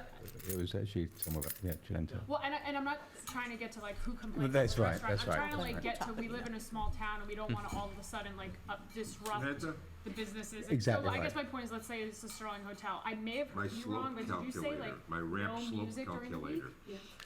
What I said, Well, if they're bordering a residence, bordering a Yes. Do residential, you know what this no is? live music. because like I think the hotel has music what I on use to Mondays. I think calculate it ramp ends at like 9. But is that live music? Yeah. You Is could- it you could on have Mondays, had it. Yeah. where they play It's Grateful in the- Dead? Yeah. Yes. Always I- just So- over so here. I Sterling just Hotel like- got a I think they got a variance in for, So we'll have to Okay, so look maybe at those that's what things. it is. My thought is, how are you going to tell the Sterling Hotel's been here for this many years, all of a sudden they can't? No, I do know. music This on is, No, this is, and this is the conversation we need to have. Exactly, that's the conversation. You know, the same could be said, you know, you move next to a restaurant that has outdoor music. Did you not see that when you Yeah. bought the place? And I don't want to be condescending to anyone, Right. but, you know, when I moved into my house, someone said, I have bamboo on my property. And someone said to me, did you not notice the bamboo? I'm like, no, I didn't notice the bamboo. Yes, I saw the bamboo. So there's kind of a little bit of an understanding, like you move next to a ball field, Yeah. there's going to be ball field played on it, right? A ball game. So I want to try to find where's that common ground. Where can we say this is acceptable, this is not acceptable, right? If you're jamming out AC/DC 10 o'clock on a Monday, you know, I'm going to have a problem with that, and I love AC/DC, okay? But I got to get up and go to work the next day. Yeah, no, I think that's fine. I'm just trying to think of realistically what we already have going on in town. How disruptive is it? And then if we were to regulate it, are we all of a sudden like telling business owners that have been like loyal business owners of town for so long that they can't do something that's actually a big draw to, you know, Yeah. towns, you know, Yeah, whatever. definitely. So, and like I said, it sounds like this may not even apply for that specific Right, instance. I believe, I'm 99.9% sure, because I looked at the resolution when this first came up a couple months ago, and I'm pretty sure that the Sterling Hotel is probably the one exception Right. in town that when they went for some site plan approvals, they also got the variance to be able to play the music. So we need a definitive answer on that, right? So this way, we can say it has been recorded, it has been addressed for that one particular case, right? And I don't want to shut down music. I don't want to, because that ambient music, when you're having dinner and talking with friends, I want that. There's going to be occasions when you're going to have live music. I want that. I want to be able to go and see live music. But when you start abating, or not abating, when you start bordering residentials, there has to be a fine line. But I think one of these drew up because somebody had a party in their backyard Right, and well, didn't that's tell their different. neighbors. That's different. Where do we have bordering residential and like restaurants, whatever district that might be? Sterling. So is the hotel Yeah. that? Yeah. And so. Toronto? I don't think there's we no looked at residential that. there. Oh, Well, what we did say, we did say, on the buffering, just to jump into the buffering for a second, you can say, just to extend it a little bit further, any residents from other towns' residential zone or residents within a business zone, if there was something, then you say within 300 feet, you've got to be at a certain sort of decibel level, right? So even if, say, the Stone Hotel, because it may border on residents, you can still... Right now, But you could say, you could be, because it's there, you can't do it, or if as long as it goes no more after 300 feet, so you got to, the decibel level's got to drop, if that's making some sense. right Am I now making sense in there? the, Kind of. Yeah, I know. That's I- probably me, not you. No. David, can I get a word in edgewise? Yeah, of course. Sorry, Dennis, I'm just thinking. Go ahead. It's hard to know when you end your sentences. Yes, sorry. That is true. Right now, That is true. I am confused as the difference between a resident zone. On Main Avenue today, we penalize, in the ordinance, we penalize businesses which are adjacent to residences. If you have a business property in the Main Avenue district in B15, if there is a residence adjacent to you, you have to have a 10-foot setback. If you have a residence on both sides, you have to have 10-foot setback on both sides. For a 50-foot lot, that means you're restricted to a 30-foot wide building. If you don't have a residence next to you, you don't have to meet the 10-foot setback. I think it's a 5-foot setback instead. And so therefore, the residence next door restricts what you can do with your business. And I'm sensing that music is going down the same path, that if there is a residence next door to you, you're restricted as to how much noise you can make or music. If you're surrounded by businesses, it doesn't matter. Now, coincidentally, it turns out that in the Main Avenue Business District, extending on both sides of the street for 4 blocks, there are only 3 businesses that have businesses on both sides of them. All but 3 of the buildings in that 4-block section are restricted by having a residence next to them.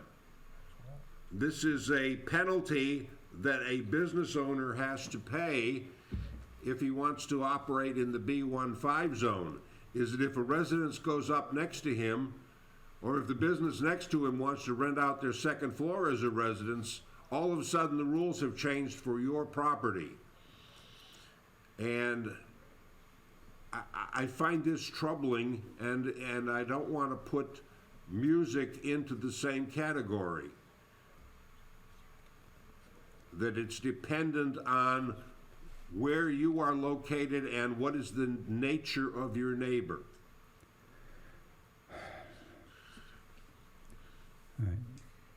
Tom, I gotta be honest, I felt like your first chunk of it felt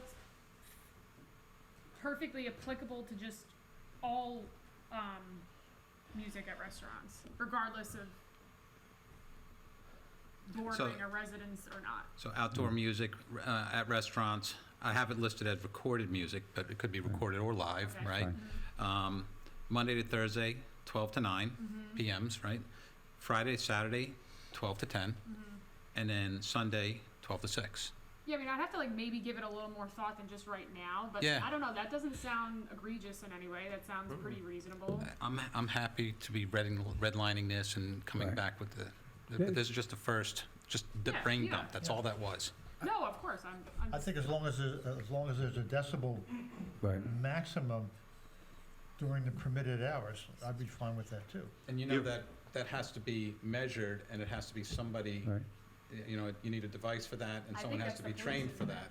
Yeah. That's what I talked Well, about a couple of weeks back. I thought that there were now cell phone apps that would do that with Yeah, with the yeah. same amount of accuracy as a.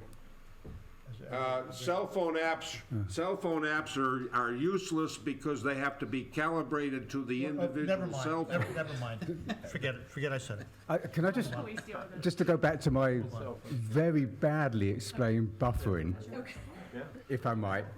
Forget it. Teresa, I don't know if I can just read from North Carolina. Yes, it's a big city, I get it, right? Charlotte, North Carolina, big city, I get it. It says, it shall be unlawful to carry on the following activities outdoor in any residential zone area of the city or within residential or within 300 feet of any residentially occupied structure in any zone of the city.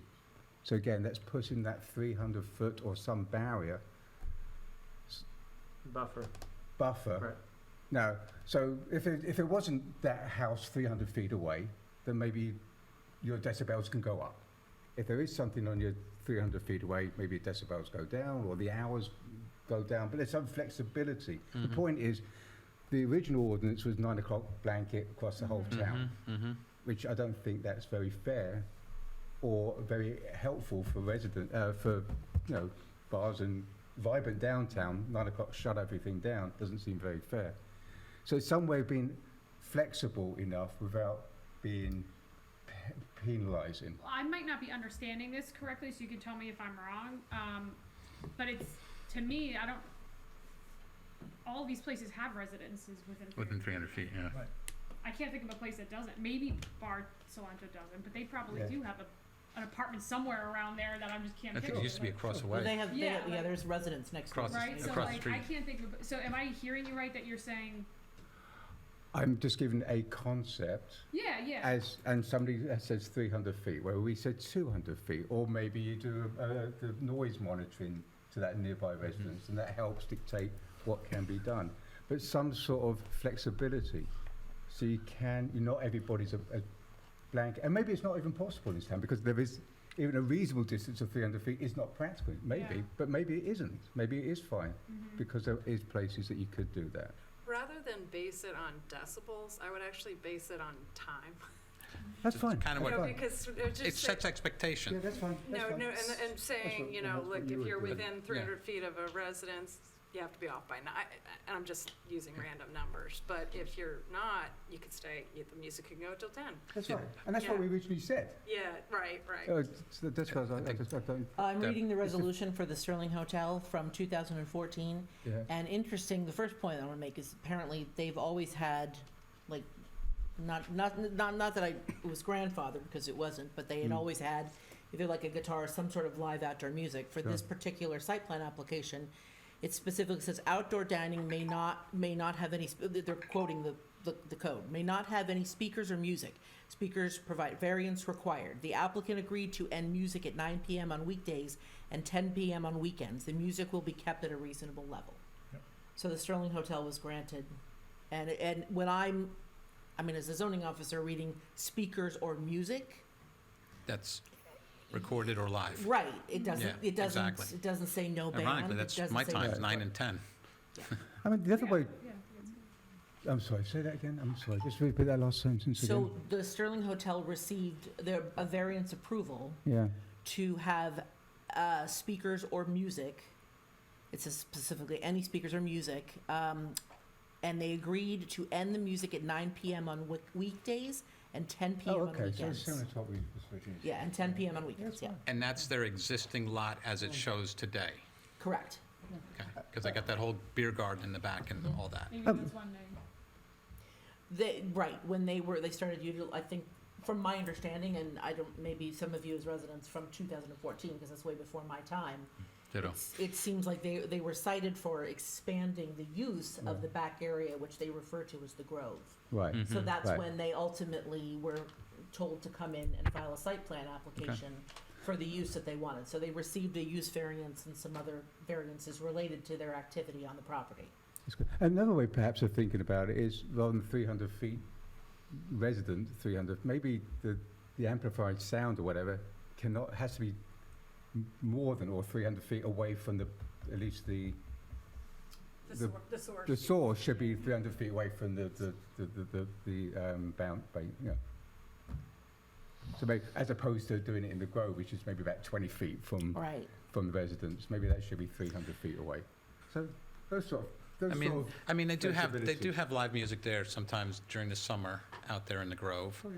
But then everything kind of, as it gets colder, everything kind of draws back to the main building. Now, you do have the barber shop and the apartments that are right next door. So Yes, that, but there are residences behind the hotel within 300 feet Yeah. on Railroad Avenue. Oh, Yeah, I know, Oh, that yeah, we're yeah, talking- yeah. Right, but they were there after the Sterling Hotel. That's the difference. Now, I'm concerned about I'm having a graduation party, and I'm gonna bring in 50 kids, and I'll park all those cars on the street, and I wanna bring in a band, and I want them to play till midnight. can't. Now, At a residence or, yeah, at a residence, at my house. When you talking to your neighbors? yeah, you should. You gonna tell your neighbors that you're doing that? No, I don't wanna tell, it's none of my neighbor's you can have business. police at your front It's door. my house, it's none of their business. And what I'm absolutely gonna their do to be business. legal is I'm gonna go to the town and ask for a special event permit so that I can get barricades. Now, does that if the town grants me a special event permit, does that give me blanket permission to make noise with the band until midnight? You shouldn't. No. Yeah, the thing I think that Long Hill's lacking right now is you don't have in your code a noise ordinance. It's really not part of the land use ordinance typically, as Samantha was saying. That's a general, right? It's in the general And that's, police the powers TC or needs to do whatever. that. The township committee needs to do that. And really, it should come from the township committee, and it should be something so that the police can show up. If there's Yes. complaints and say, you know what, it's on the Turn it books. down, We turn have it a down, shut it down. township-wide thing at 11, it's 12. I'm sorry, I've got a special event permit that was approved by the township committee. well, That overrides your ordinance. Special event ends at 11 o'clock. The special event has Ends to at 11 have- o'clock. It has to be consistent with the noise ordinance. Right. That's all it is. So similar to what we just did. Is that something we should put into the special event permit ordinance? I guess, I'm It's not unfamiliar ours. with it, but yes, they should be consistent. Special events is between 12 noon and 11 p.m. There is a time. But that's general code, right? I think it's under general, It's 315.3. Yeah, That's where it should come. right. Yeah. Okay. Okay, thank you. Not land. Dennis, could I suggest that, just like with the other one, I know this is more of your time and stuff, but Tom's got some stuff here. You got some discussion points. Do you want to write up something, suggestion? So we can at least present it back to the township committee and say, I'll send you something tomorrow. Okay, that's fine. here's the board deliberation. We think it may be your concern, but here's some comments to think about. Because right now it's just a straightforward blanket ban, 9 to 9 o'clock, and that Okay, was, so, just so I understand. that'd be my, Because one of the things that, our charge was to examine the ordinance and see if it was consistent or not with the master plan, right? So that's one determination that has to be made. Not consistent. And are you saying that you'd like to, in that letter, outline how we would change that ordinance that's on it's on I think we said the- it's not But I think consistent, there's a- and here's some suggestions. That's what, because I got my impression I got from Township Committee was, here, have a look at this, not just from a consistency comment. But here's how we would improve it. Here's some areas of questions and comments, or questions and comments and suggestions that we may have. So I would, I guess, then make this all one No more than letter 3 back pages. to the yeah. Less than that, The- 2 the executive magic summary. 3 pages or whatever, or executive summaries. But that would all be part of the letter back to the township committee from Deborah. That would be. Okay, the fundamentals of the letter are that any noise ordinance, including the one that they have proposed, is not inconsistent with the master plan. It's our obligation to say that. And then we make additional recommendations, and those recommendations would be that you not adjust, this is a question, that you not adjust the outdoor dining ordinance, is that our recommendation? But that you make adjustments in the general noise ordinance? Well, you have to adjust the outdoor dining if you're gonna allow the music, because currently the outdoor dining says no speakers. I think, if I can pipe up, I think what makes the most sense, if the board agrees that the ordinance, even if the board feels it's insufficient, as it was sent to you from the township committee, would find the ordinance not inconsistent, but recommend the adoption of a more comprehensive ordinance. And I think Liz can do that through her letter that addresses Wait, consistency. more comprehensive zoning ordinance or police ordinance? It would be a general code ordinance, and typically what happens in front of a planning board is that when let's say an event hall comes in for a site plan, one of the conditions of approval typically is compliance with the township's noise ordinance. And to be honest, I actually think that the zoning, the land use ordinance, and the one that's on the books to be considered should be kicked back to the noise ordinance, rather than have some set of noise standards within the land use, it should say, yes, you can have it at an outdoor restaurant, but it has to comply with the noise ordinance. And that's how most towns do it. There's a binary issue here, first of all, and that is, do we want to change prohibited to permitted, but move the hours and noise and objectionable stuff out of there? Is that what our conclusion is? And put all that other stuff in the general ordinance? Please tell me if I'm understanding correctly, which is that we would, first of all, say, all right, this is what we have to say about consistency. Secondly, we recommend that there be a noise ordinance incorporated into the general code that is, and that everything sort of be there and it be more comprehensive and have more hours of operation and be a little bit more nuanced than a blanket, Right. But we still have the issue that the outdoor dining code prohibits music. Right. Do we want to agree to reverse that? Correct, Correct, yes, absolutely. yes. to reverse that, but my recommendation to the board would be that ordinance, or that section of the ordinance, reference back a general code noise ordinance. Correct. So it's In like the permitted future. pursuant to Exactly. 123.12. That's fine. That's fine. And I think that would accomplish also the off-road vehicle complaint Right. as well, because let's not lose sight of that. That was brought up at a township committee as the Right. off-road vehicle Right. use noise issue as well. And that's where, just on that point for a second, you could argue about, I hate to go on about buffering, but you can't go within No. 300 feet of your neighbouring property with that vehicle, ATV. Right, the non-mufflered Yeah, Yep. type within of vehicle. 300 feet Recreational of your vehicle. property. Right, recreational So you've vehicle. got to be inside your property, so you have to big piece of land to do Right, that in the first place. Exactly. So that's going to But that doesn't- curtail that. But that doesn't hurt anyone who has agricultural, right? Because we No, have several of those no, properties and they farm use it for equipment work. and They're things, doing it for that work, would all be right? exempt. And that would all be subject to right to farm But anyway. That's but correct. you're talking about snowmobiles, you're talking about, Right. snowmobiles Yeah, yeah. during the ATVs. winter. Yeah, yeah, ATVs, absolutely right, etc. yeah. And leaf blowers. Oh, God. Oh my gosh. Don't start with the leaf blowers. Liz, leave Every that. day, all day. I handbrake. That's it. Are you talking about one of the premier businesses in town, the fireworks factory? No, That's it. How often They get exempt. How often do they set off fireworks? Only other when we week. Whenever they permit. gotta do testing, they do lab work. I never hear Is that that. right? Oh, yeah. There's a That's why I they, as thought I well, was being attacked living in Gillette. but they do the fireworks shows in Oh, town. yeah, okay. So there's a trade-off. But they live near probably also. do it during normal business hours? I would think. It's gotta be dark, it's gotta be dark. No, unfortunately, they do it in daylight. You don't get the full effect. Is that right? I haven't seen it. I haven't seen it. Looks good, oh, can't see it. It sounded good, Oh, yeah.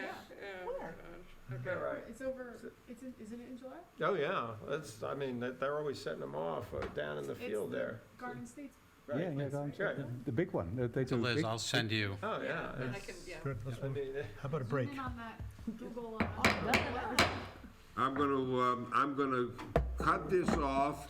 The Township Committee intends to adopt this ordinance at its next meeting, which is the day after our next meeting.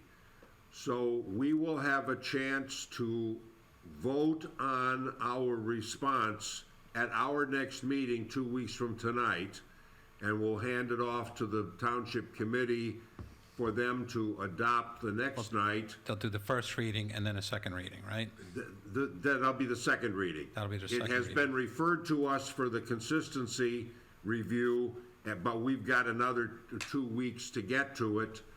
And so, Liz, if you would write the letter and get it to me as quickly as reasonable, then I'll pass it on to Jack so that he is prepared when we send it formally after our next meeting.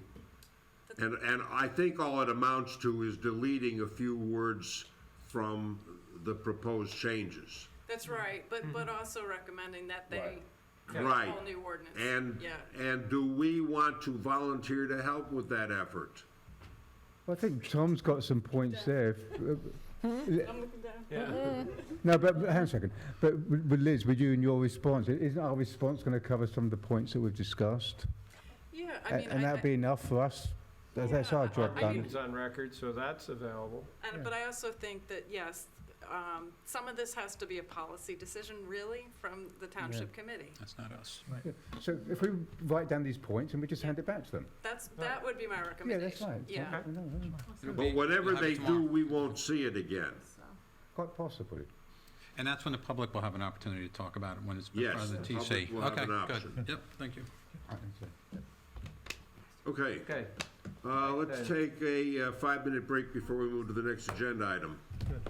But, do people need a break? Are we good? I need a bio break. All right, we'll take a 5.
Meeting is called to order again at 9:24.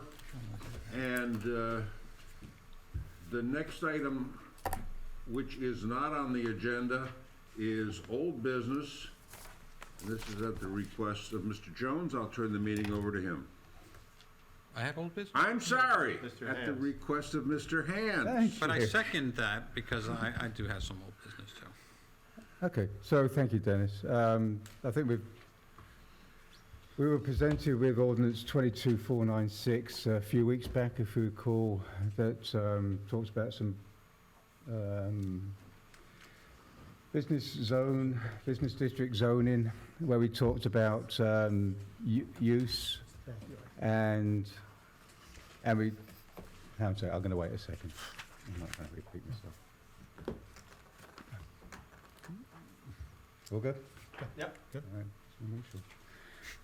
So we talked about, we were given this 22496 from Township Committee, and it talks about various zoning considerations specifically for downtown BD district.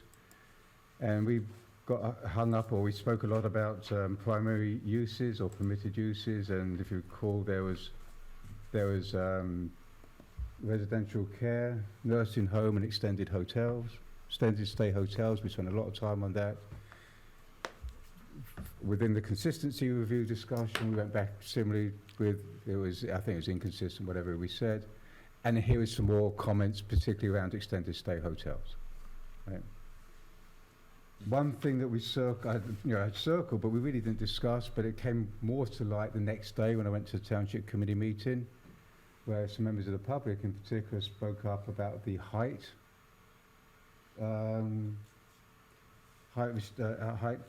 comments in the ordinance, as well as the Township Committee. So that sounds a little bit, not quite in keeping with the township character anyhow. So let me read from the ordinance that was presented to us. For assisted living facilities, continuous residential communities, nursing homes and mixed uses, increase the maximum height from 3 stories over 45 feet, 3 stories, for buildings within 2, 3 and 45 feet, for buildings with in-ground level parking, increase the maximum height to 4 stories, 55 feet. And by way of context, I think the car wash may be 50 feet. So that, I don't think we gave that as part of the ordinance justice, because to me it sounds very out of character with the town, other than the 49.9 feet that I think we approved for the affordable housing down at Gillette office. Nowhere else, even I think Chief was maybe 45 feet, 3 stories. Mm-hmm. So 55 feet, 4 stories as a blanket statement for use within the BD zone, which basically goes from sort of here all the way down to beyond the bike shop and stuff, so that mile down the BD. Is that something we really want to enable or encourage or permit, or should we just reconsider that and in fact reconsider the whole ordinance? Because we actually did discuss I think Dennis presented something back in April where we discussed the principles behind the ordinance, and at that time we said, let's wait until after the master plan has been adopted before we address some of these points. Can I ask a question? Yes. Sorry, there are 2 separate ordinances regarding assisted living. There's one that covers the entire BD zone, and then there's one that's the car wash site. Correct. The car No, wa- wait. That's redevelopment. The car wash site Is redevelopment. has a redevelopment plan, Which is an ordinance. which Which is has an- been adopted. Which is an ordinance, but did we discuss height in the BD zone? I thought it was only in the redevelopment plan. No. No, because it has, let me just read it, because the section says, add in number 17 into the zoning chart, which has under the BD row in the zoning chart, and that's where it's going to suggest 455. Right, so it was specific to the BD. So it was outside, because I agree, I was with the mindset this was sort of helping to address the area redevelopment. And I thought, then afterwards, when the comments from the public in particular, I said, hang on a second, this is bigger than what I was thinking it was, and this is for the whole BD. Because again, the comment was, because it says, schedule under, whatever, schedule of bulk requirements, which is a table, to include the footnote number 17 to be associated to the BD row of the table, 54 over 55. 4 stories, 55 feet. By reference, nowhere in town is that apart from what I mentioned, even Berkeley Heights along the BD and the areas along Springfield Avenue either side of the BD is 3 over 36. So Berkeley Heights doesn't go to 55. So it's very specific now, 45 feet I think for the, I think it's Just to 45. Gillette. 45 feet for maybe the area redevelopment, 49.9 for Gillette office, 45 maybe for Tifa and stuff. Do we want to really permit 55 feet? No. That was really, and my suggestion again is the whole ordinance, we postpone further deliberation and discussion until after the master plan is adopted. If I might It's up for ask, second reading tomorrow night, And it's up for second reading. Right. tomorrow night for Right. adoption. Right. so Is is, our recommendation for the township committee not to move forward with that? I don't know if we can control. Well, just to Well, no. to We can't clarify control Alan's it. question, we already responded to the township committee at our meeting in 2 weeks ago, in September, and what we said was, take out extended stay hotel, because that was our discussion, and we asked them to take that out of the ordinance, and the version that's going to show up at the meeting tomorrow night does have extended stay hotel taken out of it. We have already responded once. Now, if the board thinks we should respond again, that's, I suppose, entirely within our rights. But we already have one response on record, and they have adopted our suggestions in the version that's on the agenda for tomorrow night. But the version that's on the agenda for tomorrow night still includes 4 stories and 55 feet. Because that was not a matter that we discussed or recommended changing. So we can recommend that they don't adopt that, because we don't feel that's consistent. That would be additional business, and I don't know whether they can process that before tomorrow night or not. But we can, if the board so chooses, we can try that. But that would be an amendment to the response that we've already given them. And what if they don't take it? What if it's too late? They don't have to. Then that's that, we did our part. Our obligation is to certify that this ordinance is compliant or not compliant with the master plan. And we've already declared that it is not compliant with the master plan, but recommended that they adopt it anyway. And we also recommended that they take out the extended stay hotel, because that was the subject of lengthy discussion. how did we miss? So they are, but since we have recommended that it is not compliant, they have to overrule the planning board anyway in order to adopt it. And I anticipate that they will. Because we suggested that they adopt it anyway. I honestly don't know if they will, Dennis. I remember Scott in particular got hung up and concerned about it, which is why they delayed the reading for 2 weeks. I think if we go back something to the effect that suggested, they may well do the same thing and So how do say. we transmit this information to them if we were to go I'd forward? like to suggest that, upon feedback from the public and township committee, just gave a pause to rethink and reconsider what was originally presented, because I think we did overlook it, and I feel bad about it. I acknowledge we should not, because I got stuck on the extended stay. So I personally Until apologise for after that. the completion of the master plan. Yeah, and just go back to, because we did actually, I can't remember, we did actually have, I looked at the minutes from the meeting of April 26th, where we looked at the write-up that they presented, and we said, that's good, interesting, but let's hold that until the master plan's complete. So I'd like to go back and just reinforce that statement, that's interesting concepts and stuff, but let's not rush into this right now until the master plan's complete. But personally, for 55 feet is a story too far or too high. The difficulty with that is that this is the same argument that I heard when this ordinance first was discussed by this board back in the springtime, which was, let's wait for the master plan. In the meantime, I haven't seen any master plan draft elements come through that actually address this question.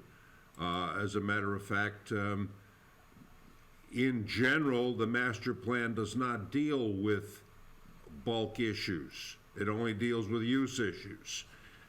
So if the master plan has not even gotten to the point of, the master plan drafts have not even gotten to the point of making these uses, suggesting these uses would be permitted, and it's been months now, then do we wait even further while the master plan decides whether it wants to change the height, even though the master plan typically does not deal with height? So, the wait for the master plan argument has sort of lost its traction. How did Liz, in the master plan, could we reference, how could we discuss this in a way that, There's nothing precluding the board from having bulk standards recommended in the master plan. If that's something that the board wishes to do in certain zones or in all of the zones, there's nothing that says you can't. So it could. should we consider I that? thought we were moving away from that, as the discussions Yeah. that we had. No, that was sort of the direction that we have Right. been going. It doesn't mean you can't. I mean, Yeah. meaning if there are instances where it's important to you that the height be limited, then there's nothing that is preventing you from keeping that, putting that in the master. But if you kind of dab your big toe in the bulk issues, do you have to then carry it all the way through, or can you just address height Well, for and example, leave it at that? in one town that I worked in, we only addressed density because that's what was most important. Okay. And, I mean, so it's really up to the board. I think my recommendation, I think when Don and I first discussed this was, let's allow there to be flexibility in the future. So, if you say, because if it says in the master plan, no more than 3 stories, and then somebody comes in and, Right. You don't want to be Right. hemmed in and have somebody be like, but this is what your master plan says. But it's something to consider. If it matters, then that's something that could certainly be incorporated. I guess my thought is if we're doing that just as a vehicle to delay this, is there another way we can, another reason or argument that we can give the township committee to rethink this or to pause on it, other than just putting it on the master plan? I mean, could we simply just amend the letter that we already sent, saying we continue to find this inconsistent? Hold on, let me finish. That's why I'm raising my hand. I'm next. No, but, upon further discussion, we would really recommend that the height of 4 stories and 45? 55. Pardon me, 55 feet Be removed. be looked at or reconsidered. All right, Dennis. Thank you. The elite property in Gillette is surrounded on 2 sides by residences. The Lopresti property in Gillette is surrounded by residences on 3 sides. They are not, the elite property is in a business zone. The Lopresti property is clearly surrounded by residential zones.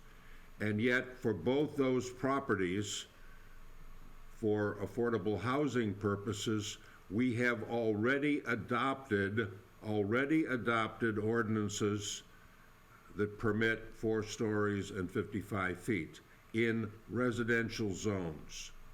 Those ordinances are on the books. They were adopted back 2 years ago in 2020, or more than 2 years ago. And they were adopted with the concurrence of this board, presumably because they agreed with the housing element of the master plan, which was adopted in 2018. So we have already conceded that we will allow 55 feet for those developments in residential zones. We're now looking at the BD zone, which is strictly a commercial zone where residences are currently not permitted, and there are very few of them that exist. And the question is, if 55 feet is good enough for the 122.3 zones, and we passed that 2 years ago, why is it objectionable in the business zone? We didn't do 55 feet. I can't find any reference to 55 feet. We did 50 feet or 45 feet. Well, you've got to read that very carefully. That's 55 feet to the midpoint of the roof, which is half the distance between the eaves and the ridge. It's very skillfully written, but if you go to the midpoint and it's 50 feet, you're going to be at 55 feet more or less by the time you get to the ridge. Yeah.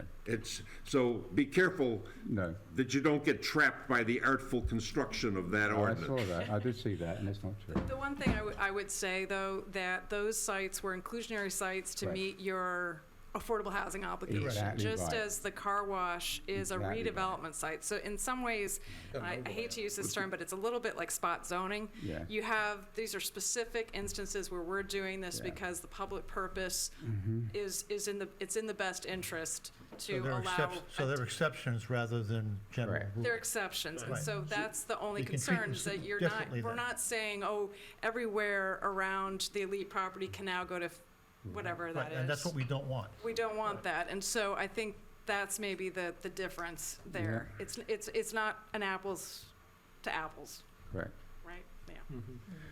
And not to keep on about Gillette, but it is 100 yards away from the road. This is not 50 feet maximum or whatever from Valley Road. Setback far. It's just, yeah, so. I like sending the revised letter that that piece needs to be looked at, and our suggestion is to remove it. Yes. I agree. Good, let's do it. Or should we say reconsider it? I say remove it. Remove any reference to height, though? I think there should be. Oh, no, but the other point of this is now we're permitting these uses Yeah. all the way down Valley BD, not just in the redevelopment zone. So now we could have a string of assisted living all the way down. My point is, the whole thing, the whole ordinance gets postponed or amended after the master plan. I want to get rid of the whole thing. Can you tell me when the master plan will have a land use element that's ready for hearing and adoption that specifically addresses these issues? Can you tell me when that will be? Date certain. By the end of the year. Right, 2022. That's only 4 meetings from now. Right. That's correct.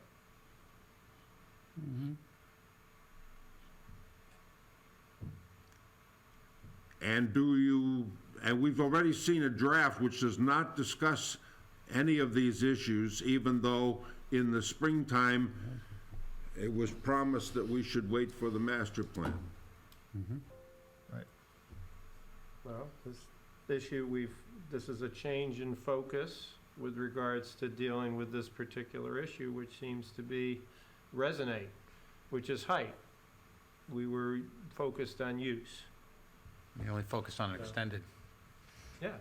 Well, first of all, do we have consensus that bulk issues should be in the master plan? We've always resisted doing that. Well, I think based on Liz's consult here this evening, I think it's not inconceivable that we could add height, because that's an issue. Right. That was my question with regards to if we go one step in, can we stop there?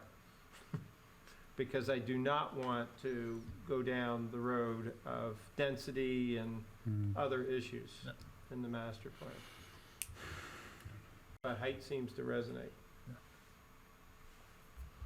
So we could ask them to remove the reference to 4/55 from the ordinance that they're considering. Was that tomorrow point night. 17? Is that what you had? Yeah. I would do the whole ordinance, because it also talks about uses as well. Well, okay, we've got two choices now. Alan is content, or has suggested that we just remove the last few words in section 7 to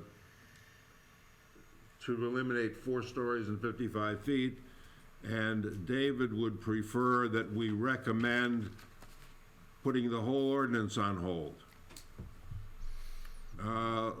Before we take a vote on either of those, let's have a little discussion and comments on which would be a more reasonable decision for this board tonight. Well, you can say that you can go with with David to put the whole thing on hold, but if the town doesn't want to do it, then we strongly encourage that you remove 17. Town can do whatever it wants to tomorrow night. Well, we're giving it an encouragement. Right. That's what I say, it covers both. Right. If you're not going to postpone this, then you have to take this part out. Right. Yeah, that Well, would be a I'm reasonable. sorry, we can't give an ultimatum. All we can do is say whether it's, Recommendation. The recommendation is to put this on hold. If you don't want to put it hold, then we recommend that you remove the 455. Right. So it's like, if they want to go forward, then here's another recommendation. So they have to think about it. Because we don't want to have 55-foot structures all up and down the BD zone. That's the rationale. Correct. Don? I'm fine with that recommendation. I would support that. What? Essentially the either-or approach, right? I mean, Mhm. that's essentially what you're doing. That's You're exactly saying, what I'm doing. Either put the whole thing on put the whole hold, thing on hold, and if you're not and you need to willing look to at this do part, that, and you then need would to, have to at least eliminate this, that's right. or we're recommending strongly that you eliminate this That's right. particular issue. I agree with that. If it's like, if they deny both of those, it's on record that we did everything we could to Mm-hmm, prevent it. mm-hmm. I'm fine with it. Good with me. Yeah. Unanimous. Well, I personally Almost. think that We don't care. with so many major issues facing us on Valley Road, that restricting height for the next 10 or 20 years, or however long the master plan lives, doesn't really address the serious problems. I mean, if you look at what the master plan has said about Valley Road 5-1. since the late 1990s, how much of that has actually happened? We've got so many unfulfilled dreams on Valley Road right now. But moving it to 55 feet is not going to make those unfulfilled dreams or blighted properties or vacant commercial buildings change. May I finish? We need to, May I finish? sure. Thank you. We have so many unfulfilled dreams on Valley Road right now that I think we should focus on the positive rather than on adding a restriction that has never been a part of the master plan in the past. Now, I might go along with the notion of eliminating 455. But I'm certainly not at this late date going to willing to tell the township committee that we've changed our mind. We now recommend that you wait for the master plan, which you've been waiting for since 2014, And maybe we'll give you something different then that you can base an ordinance on. That sounds like ill-conceived result from the planning board. But I think what we're saying here is this is an important enough issue to this board that we would like the public to have an opportunity to, more time to weigh in. And they would have that time because they could comment on how we address it in the master plan. And we would listen and modify accordingly. We're really talking about just delaying the issuance of, or the pursuit of this issue at this time. And we're only talking about a few talking till months December. here, given the fact that this is this important of an issue. Yeah. I think that's a I reasonable think the public has request. already spoken, and we're now responding to the public. Right. So it behooves us, it's in our best interest to listen to what they're saying, because they caught something that we missed. Exactly. Right. It So was an now oversight. we're adjusting for that, and rightfully so. We've had, So let's do it. We Yeah. already have five in the people in favor of it. Yep. Let's do it. in the past 7 or 8 years, we've had a lot of public input to the master plan. We've had surveys, we've had public discussions. Has anyone in the master plan committee gone back and discovered whether or not there's any height discussion that the public has brought out in any of those surveys? Is height in fact a subject that all the time that we spend on surveys, has that been an issue? Yes. The Do we Tifa have site- numbers? The Tifa site, the Gillette site, they kept talking about height. Yeah, it's true. The public spoke. Right. Yep. So we've already decided. Let's move on. Yeah, and I will just a minor other point. I don't want to lose sight of density for a second, because this ordinance does talk about 15 per acre. That's more than anywhere apart from senior centre in town. The max is 12. And it is 50 feet at the nuanced roof. So 55 feet doesn't come anywhere. Okay, good. Let's Okay. move on. Dennis, it sounds like we've made a recommendation. All right, will someone please quote the language you would like us to put in a response to the township committee before tomorrow night so we can vote on it? You want the language right now? Right now, we're not going to vote without knowing what the language is that we're voting on. So we would take the original letter, and we would pass on the recommendation to hold off. Make sure I'm saying it right. Postpone, or the recommendation to the Township Committee is to postpone the adoption of this ordinance. And if they choose to go forward, then they need to remove the 455 height. It's recommended. Recommended, sorry. In Thank the you. event that the township committee decides to move forward with the planning board recommends.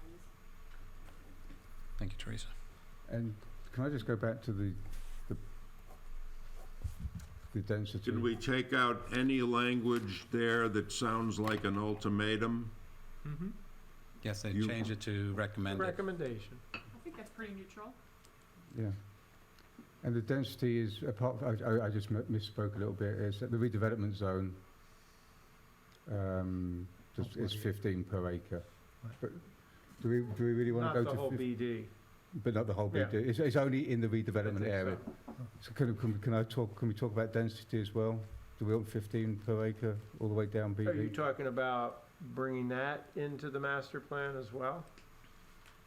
Do we want to suggest that as a concern? Discuss. I think given the fact that it's in just the redevelopment zone, I'm comfortable with the 15. This think ordinance that- says, My humble opinion is that would muddy the waters a little bit. Mhm. The issue Okay. at hand is this board has never discussed or approved 455 anywhere, and that's the issue for tomorrow night. That's right. Except that we've already got 455 in That's the issue for tomorrow 122.3. night, is 455 in this section. And that's what we Where's object to. 455 and 22.3? But as I tried to point out, Alan, we've already adopted 455 for the two developments in residential But zones. that has That's- nothing to, that's those overlay. are special cases, we already discussed that, we're Right. done with that. All right, we're done discussing that. We have 5 people that said we're in favor of this, let's just get the wording right and move on.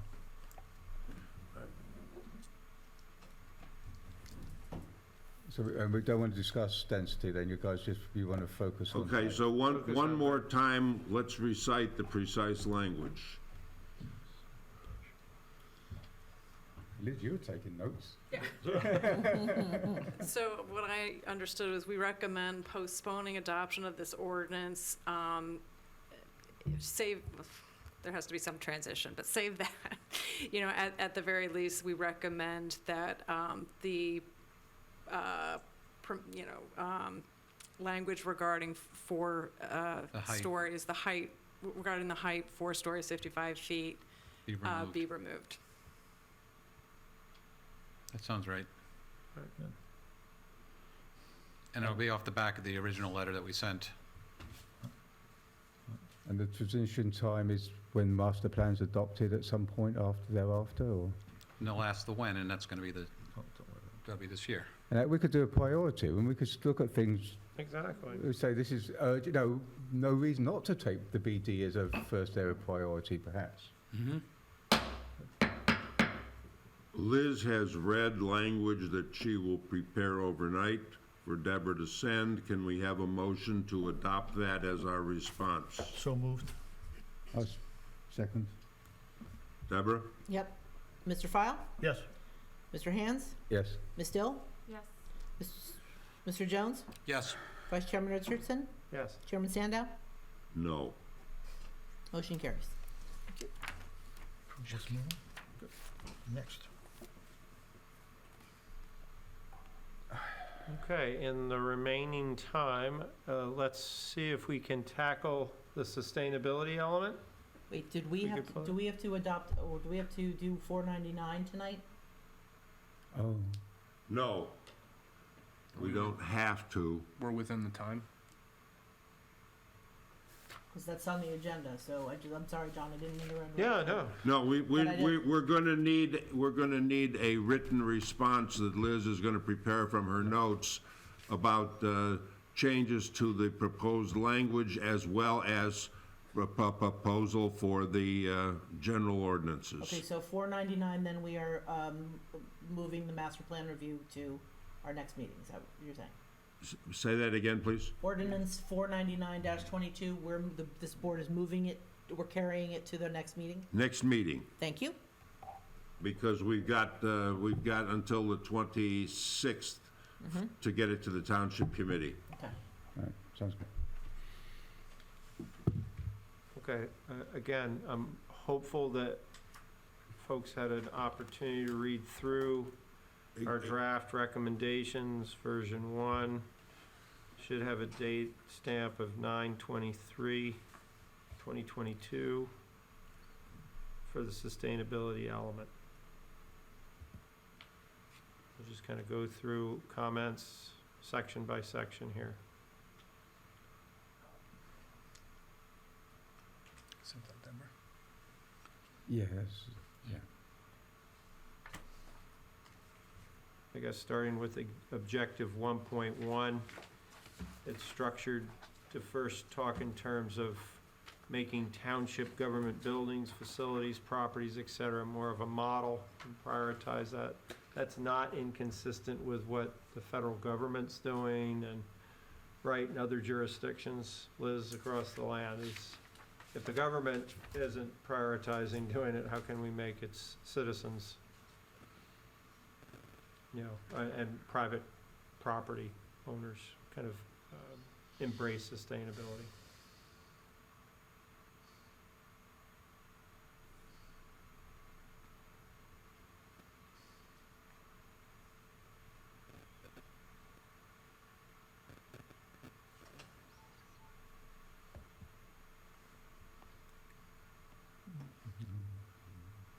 This is as we discussed at the last master plan committee, Mhm. Yeah. right? Yep, no Mhm. changes.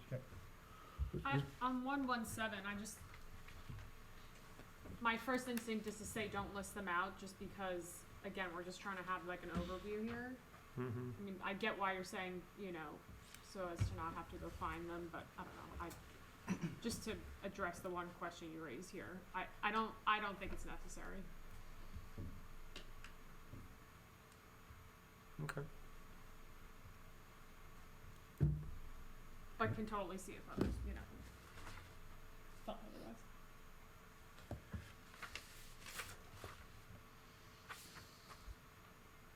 Are there any areas of concern, Liz, you want to raise as we gone through this before? I or- really don't. I know I went through this with the master plan committee, and Samantha reviewed it, and I don't have any specific issues that I wanted to discuss with the board. If the board has any specific concerns or issues, I'm happy to address them. Do we have a discussion about keeping it as a separate element or incorporating another element? Do we have that discussion, or? We talked about conservation, sustainability, we went back and forth, but it made more sense, I think, from an efficiency standpoint, to keep these separate. Keep it separate, yeah, okay. We talked about combining Yeah. conservation and sustainability, but That's right. I think that by breaking it down, because again, these will really be chapters in the master plan for all intent and purpose, it just made sense to keep them distinct.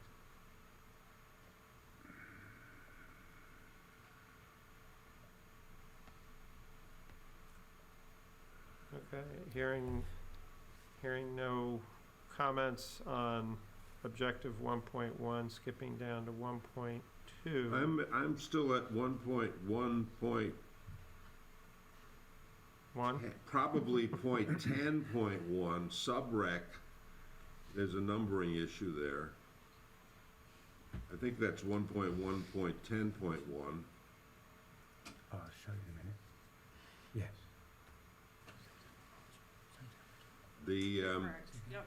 The last bullet is troubling. Chemical-free lawn maintenance.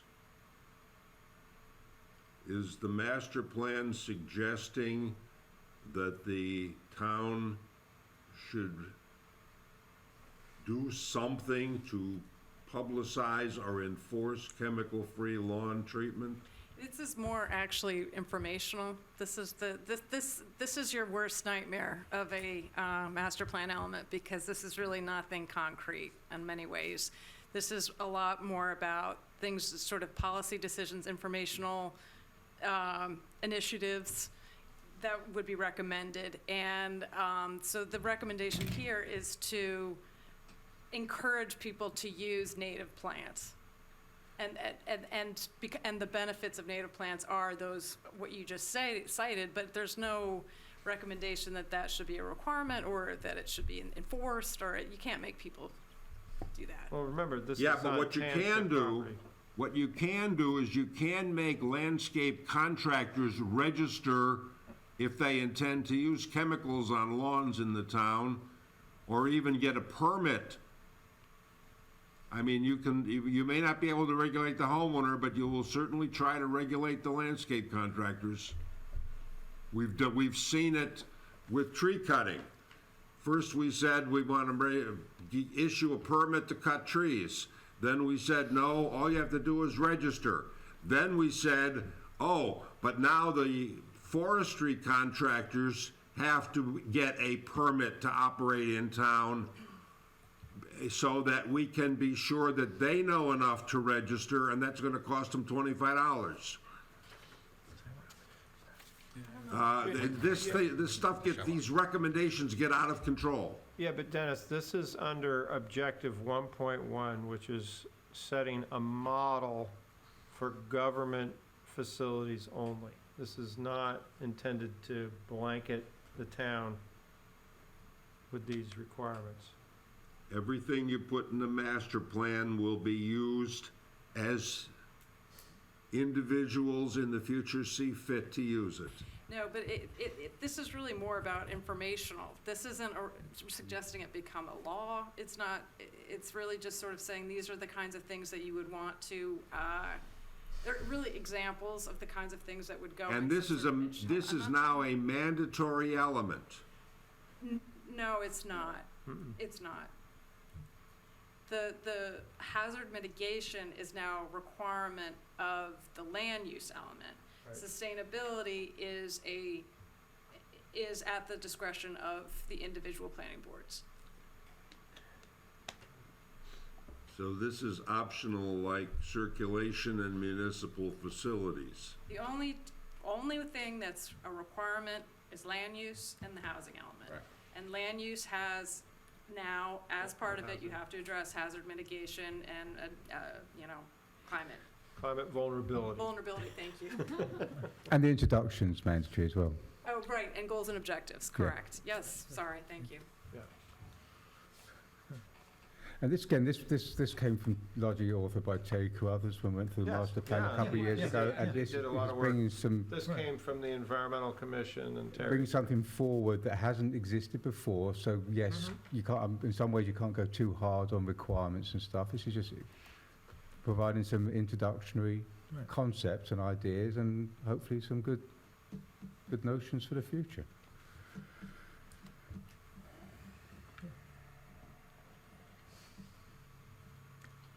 Move on.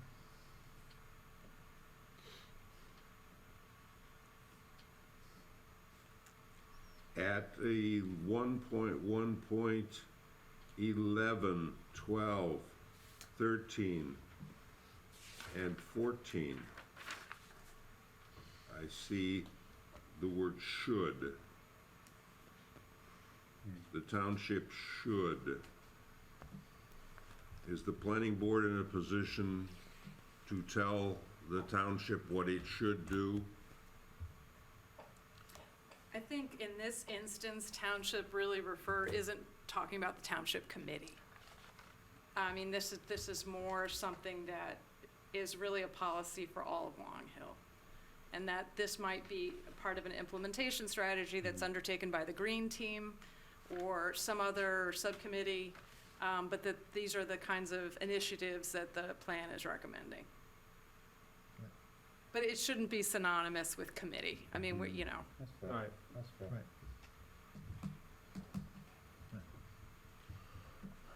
In accordance with the township's MS4 Tier A permit, oh damn, I left my copy of the MS4 Tier A permit at home tonight. Yeah, well, you won't be on the Green Team. The people who will be undertaking this will know what that is and will explain it.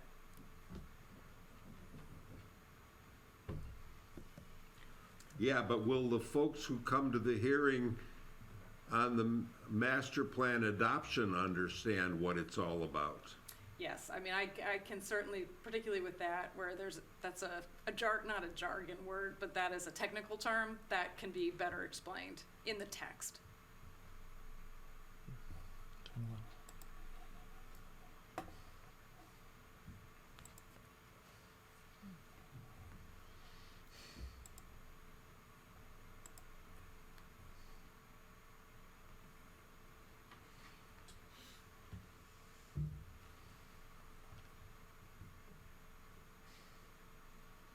I'm sorry, Don, you wanted to move off of 1.1?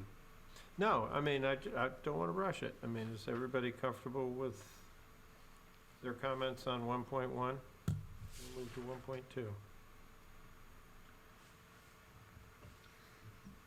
Well, I don't know that everybody's comfortable with it. Well, speak now. We've gotten your comments. Is everybody else? Anybody else have any comments? Nope. No, I'm good with it. I'm fine in blanket statement on this whole thing, so Right. Yes, don't wait for me to comment. Since we spent so much Can time I on ask this. Yeah, David, well, that's a at the que- master plan committee. I'm Uh-oh. really, I guess I'm Don't referring to tease me. people who aren't on the committee. I've read through the whole thing. I'm Yep. actually fine with the whole thing. David, I have a question for you. Uh-oh, you're going to test me? I have a question for you. Don't touch me, don't. Several years ago, Uh-oh. on the old master plan committee, you were an advocate that nothing should go in the master plan unless there was some committee that could bring back an annual report as to how well we're doing. 100% correct. You did say that. And I will And you- stand by that. And well. you stand by I that. still stand by that. So. How's that gonna work for this element? Well, I think, what did we have? It was the, what's Terry's committee again? Environmental? Environmental committee. As a good one place to go.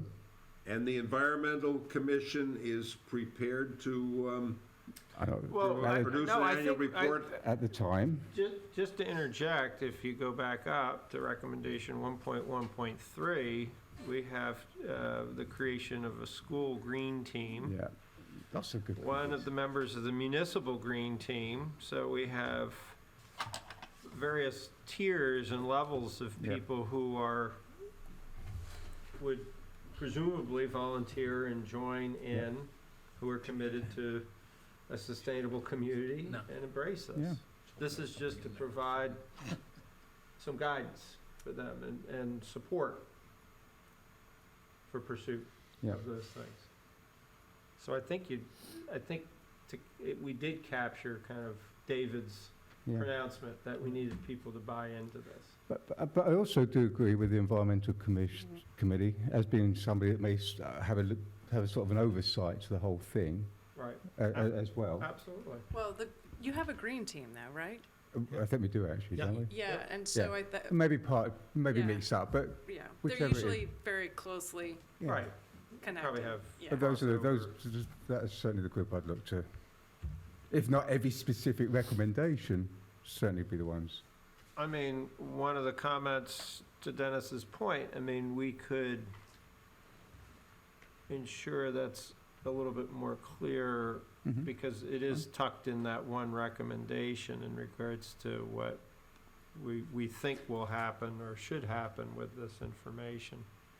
Going to a municipal level green team and then have various other groups kind of Yeah, work with them. I think it's a valid Yeah. concern that we put a party responsible Yeah, before each recommendation. Before each, or Well, or or, more there- blanket, I you know, mean, some sort of, some, maybe at the top. I Yeah. do want to come back to this point, and I think I mentioned this many times. Do want to do exactly what Dennis just mentioned, obviously.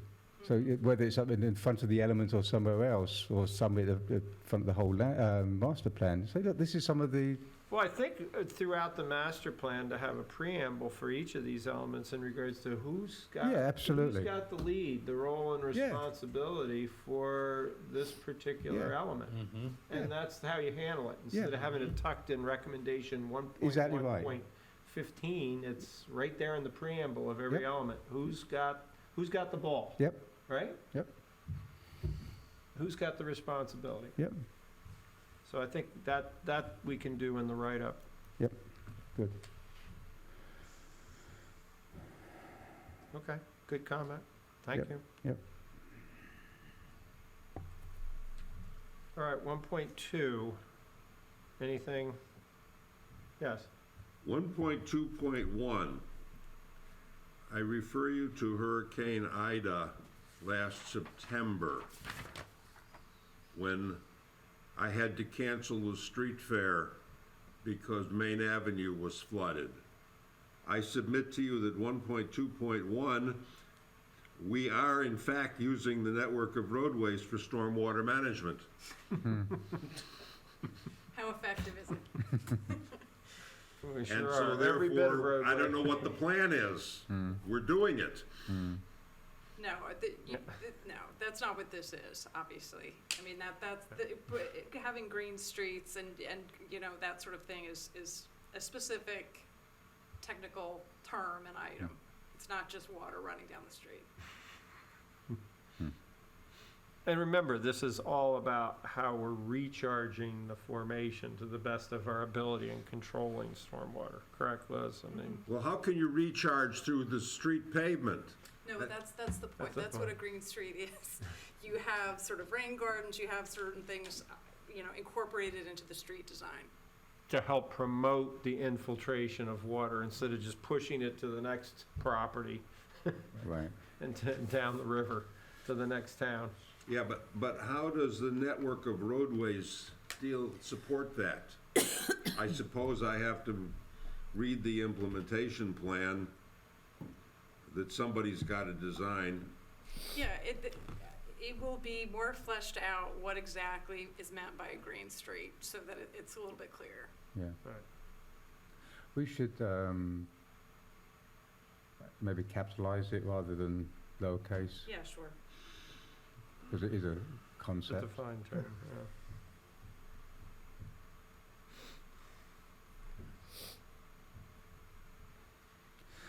Okay. Green streets, the road to clean water. See what streets and roads The road under to the clean- EPA.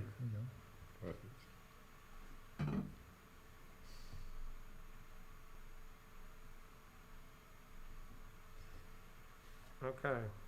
Anything more on 1.2?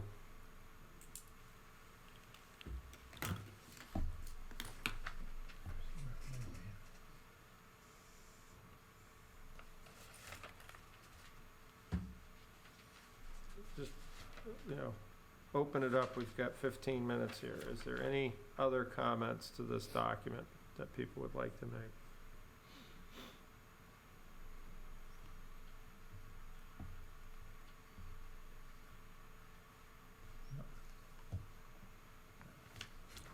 Uh, 1.3.7.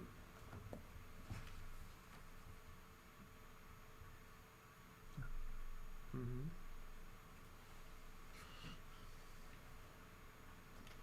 There's a trade-off here, I suppose. Personally, I don't use a paper shredder, I use my fireplace. But that throws all kinds of noxious gases and soot into the air, I'm sure. Which would you prefer? Support the Collecting shredding. $5 for the library to use their paper shredder twice a year, or having me burn my stuff in the fireplace? The twice a year shredding is very, very effective. It's a good fundraiser for the library. Yeah, The it's very. turnout, I work that every year.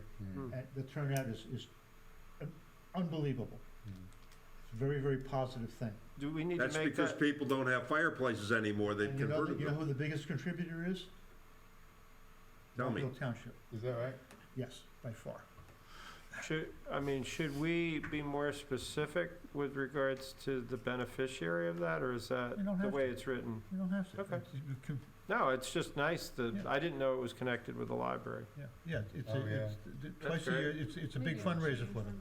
Yeah. Right, but yeah, so we don't wanna, The cars are lined up before the truck starts running. that's cool. Yeah, it's a very, very good Surprised fundraiser. DPW doesn't get a paper shredder. So I guess did you get your answer, Dennis? Stop burning it, bring it down to the library. Don't we have an ordinance against that? Because what? I guess you just ratted yourself out if we have an God, I ordinance. hope not. I hope not. I will be, have a policeman visiting your house. Excessive smoke in Dennis's house. That's right. Smoke ordinance. Running paper again? Talk about 1984, huh? Just don't think it's PC anymore. Yeah. All right, guys, we're coming down the home stretch here. 1.4. Have you read the articles in the newspaper the past day or two about the terrible impact of the floods in Florida on electric vehicles? Yep, Yes. I didn't. they're exploding, Is that right? yeah. Yeah. So before you can encourage electric It's salt vehicles in water. town, you've got to fix the Water on flooding batteries. problem. All right? It's salt water on You gotta batteries. fix the salt water That's flooding right. problem. You got salt That's the water. problem. It's the salt water that's destroying everything. Yep. Yeah, but Salt water. if you get flooding with lawn chemicals, you'll have salt water. Well, we've already eliminated those, eliminated those Right. in objective 1, Right. so, can't speak anymore. All right. They're what do we still got? gonna encourage electric vehicles, but obviously, it's a red flag that you have to remove your electric vehicle out of a floodplain if it's salt water, because it's gonna blow up. Agreed, but is that a master plan issue? No, that's common sense. just like electric bikes. Yeah. Don't run them in the rain.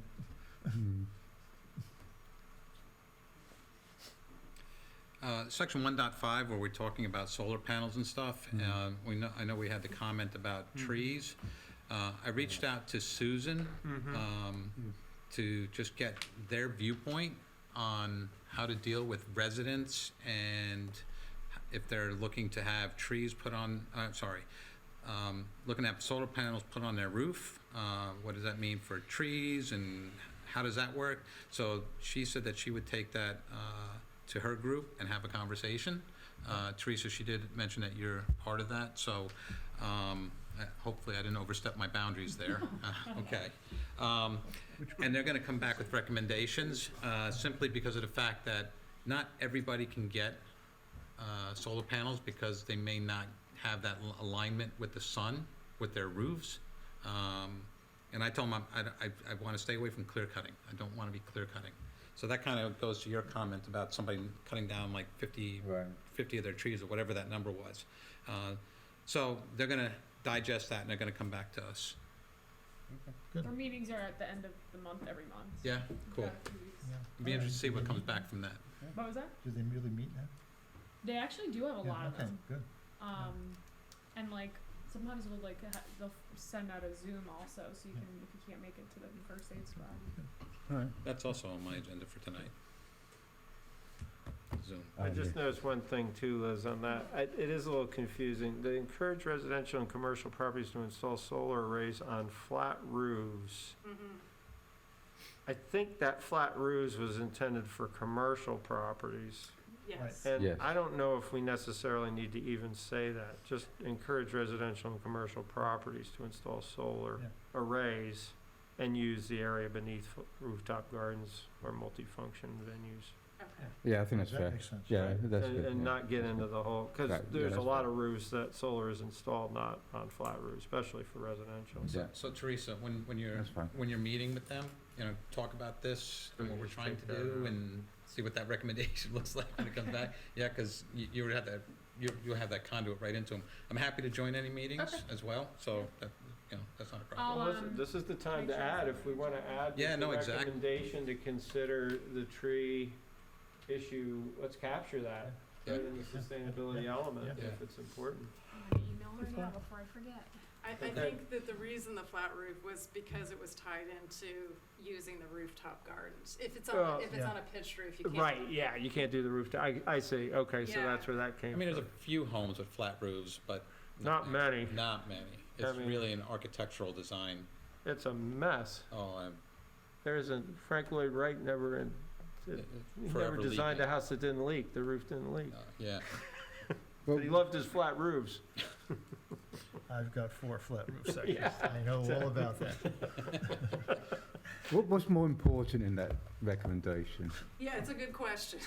Right. It's almost like, should it be split into two? Is it Yeah, two there's a lot or- going on in Yeah, that yeah. one. And I think the first point is, and the use of beneath rooftop gardens for that may be a little bit Yeah, Too much. nuanced, too much, yeah.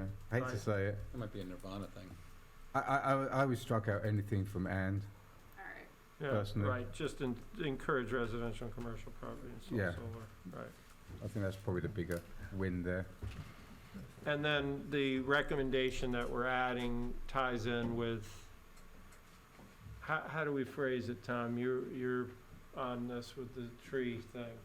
How do we put in a recommendation here so that we capture the trees aren't gonna be taken down? Well, that's really what I posed to Susan, to kind of help us put something in a language where we want to work with residents, we want to encourage solar panels, but you got to look at it. But maybe we say just that, but not at the detriment to Trees. impacting our tree canopies, or I don't, something to that effect. You're the tree person. Typing exactly what you're saying, so. Can you just sort of limit excessive tree cutting or some, don't knock down an acre, or 50, whatever it was.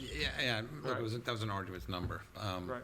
whatever number, yeah, but excessive or But we don't something. want, yeah, we don't want clear cutting. Perhaps they have a best practices. I'm sure this has come up in other communities. Right, Mm. but all we're trying to capture here is just to make sure we don't lose it, then somebody like the Shade Tree Commission could see that this is a thing that they need Yeah. to think about. Yeah. The crux of what we're trying to get to is how do we solve for somebody who needs to remove trees to Yeah. get solars Right. on? Yeah. Right. And, To make it, cost a return on investment, so to speak. and 'cause- still make it worth the installation of Mhm. solar.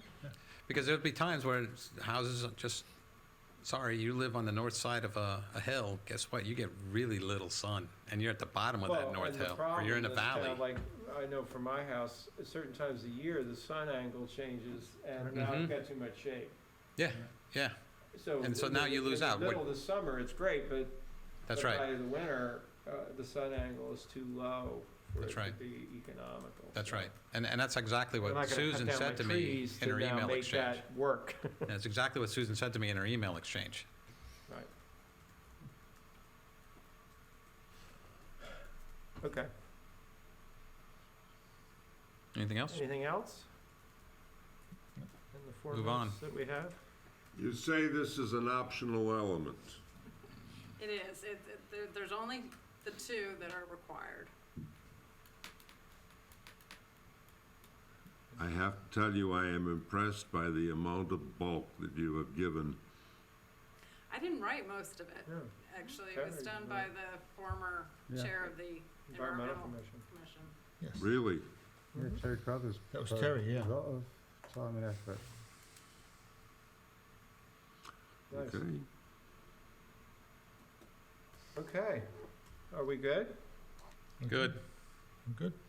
Are we finished now with the first round of drafts, or do we have one more left? Well, we still have conservation, but a lot of people have seen that because that was one of them, like utility, that had been seen. We hadn't made too many changes to that one, right, Liz? That's right. It's not even 2 full pages. Right, But the one, Dennis, actually, that we need a lot of work on, sorry. yes, go That ahead. was the parks and open space.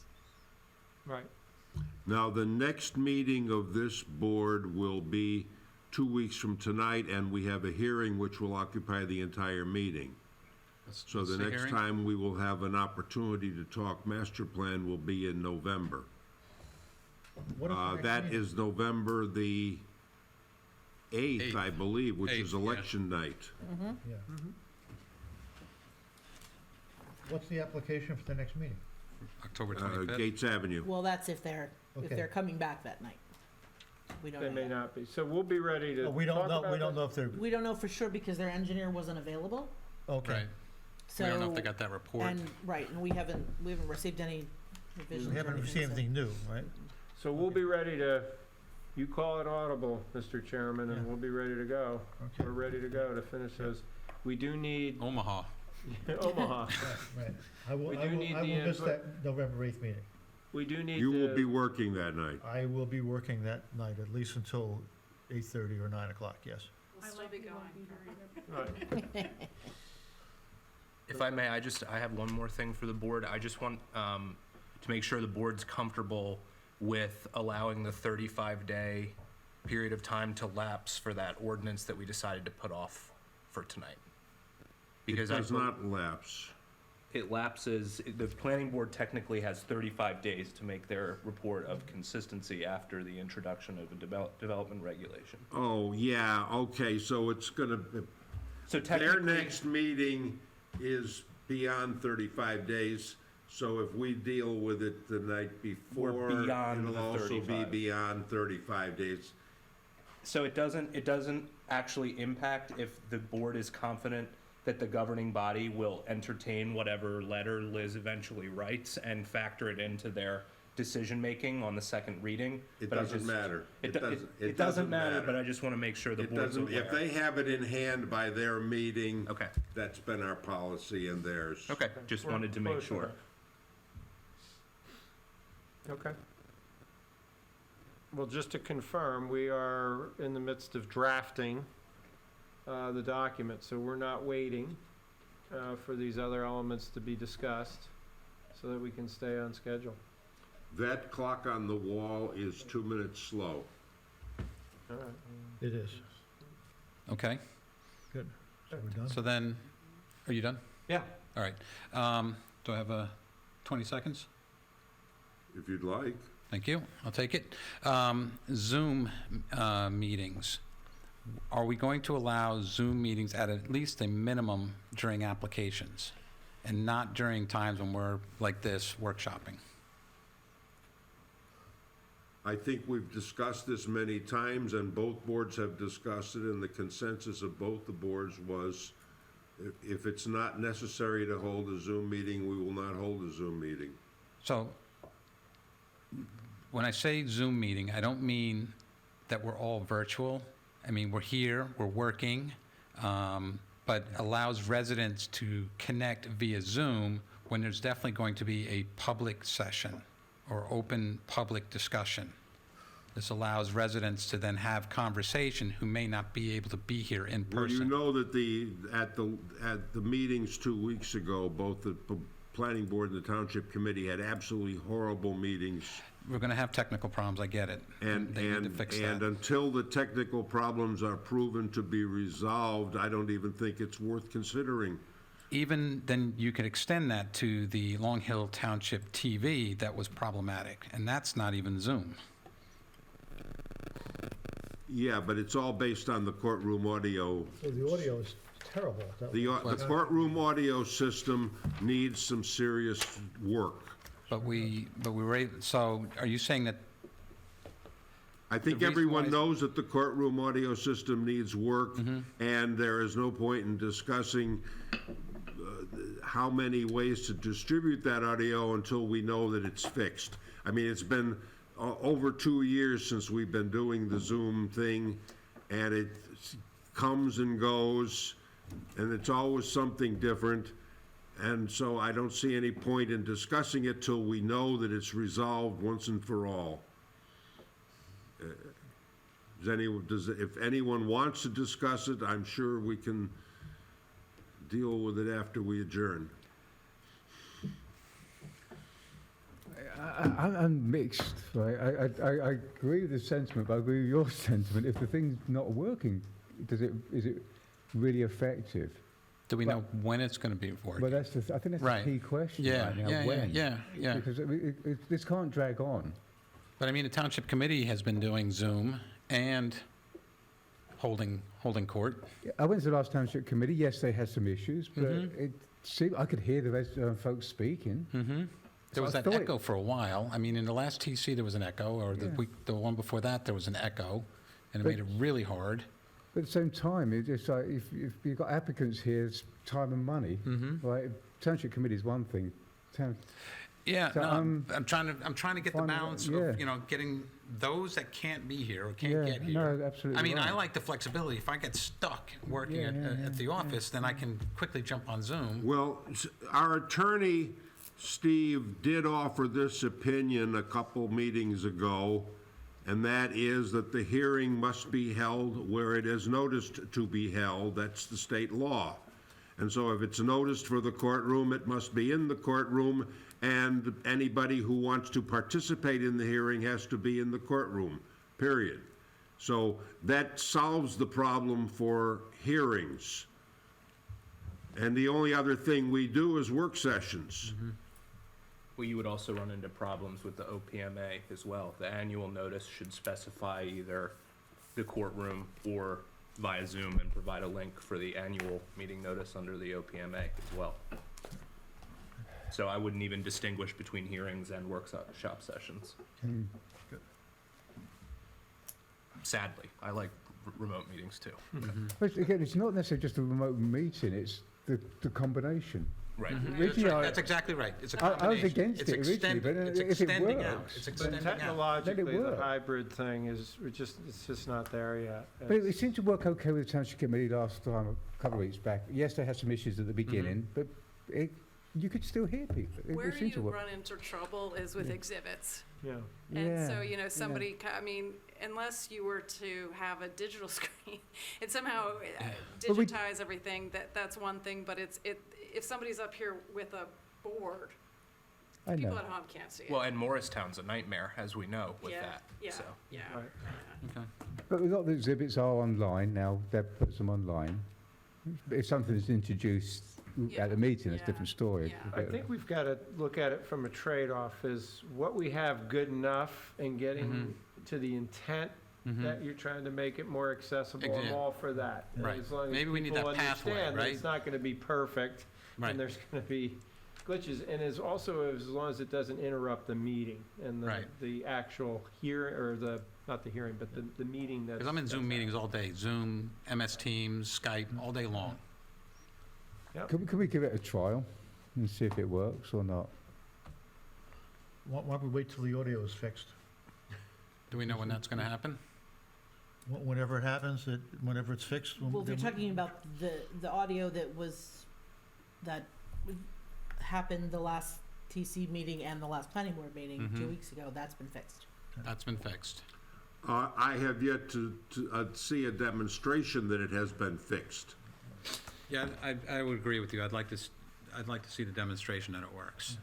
And Right, we so- don't have that demonstration tonight, and we will not have it tomorrow night. So, okay, in fairness of time, I know we're 5 minutes over. I appreciate everyone just having a conversation, so let's keep that conversation going. Let's look for an opportunity to get a test run so we can see that it actually works. Yeah. Yeah, I'm good with that. Thank you very much. That's good. Motion to adjourn? No, first, I'd like to make Yeah.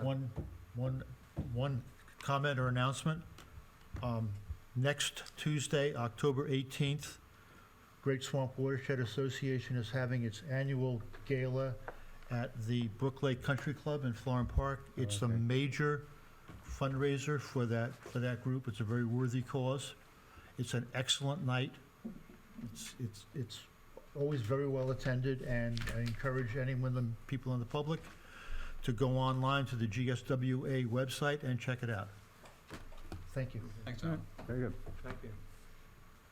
Would you like to make a motion to adjourn? I would like to make a motion to adjourn. Is there a second?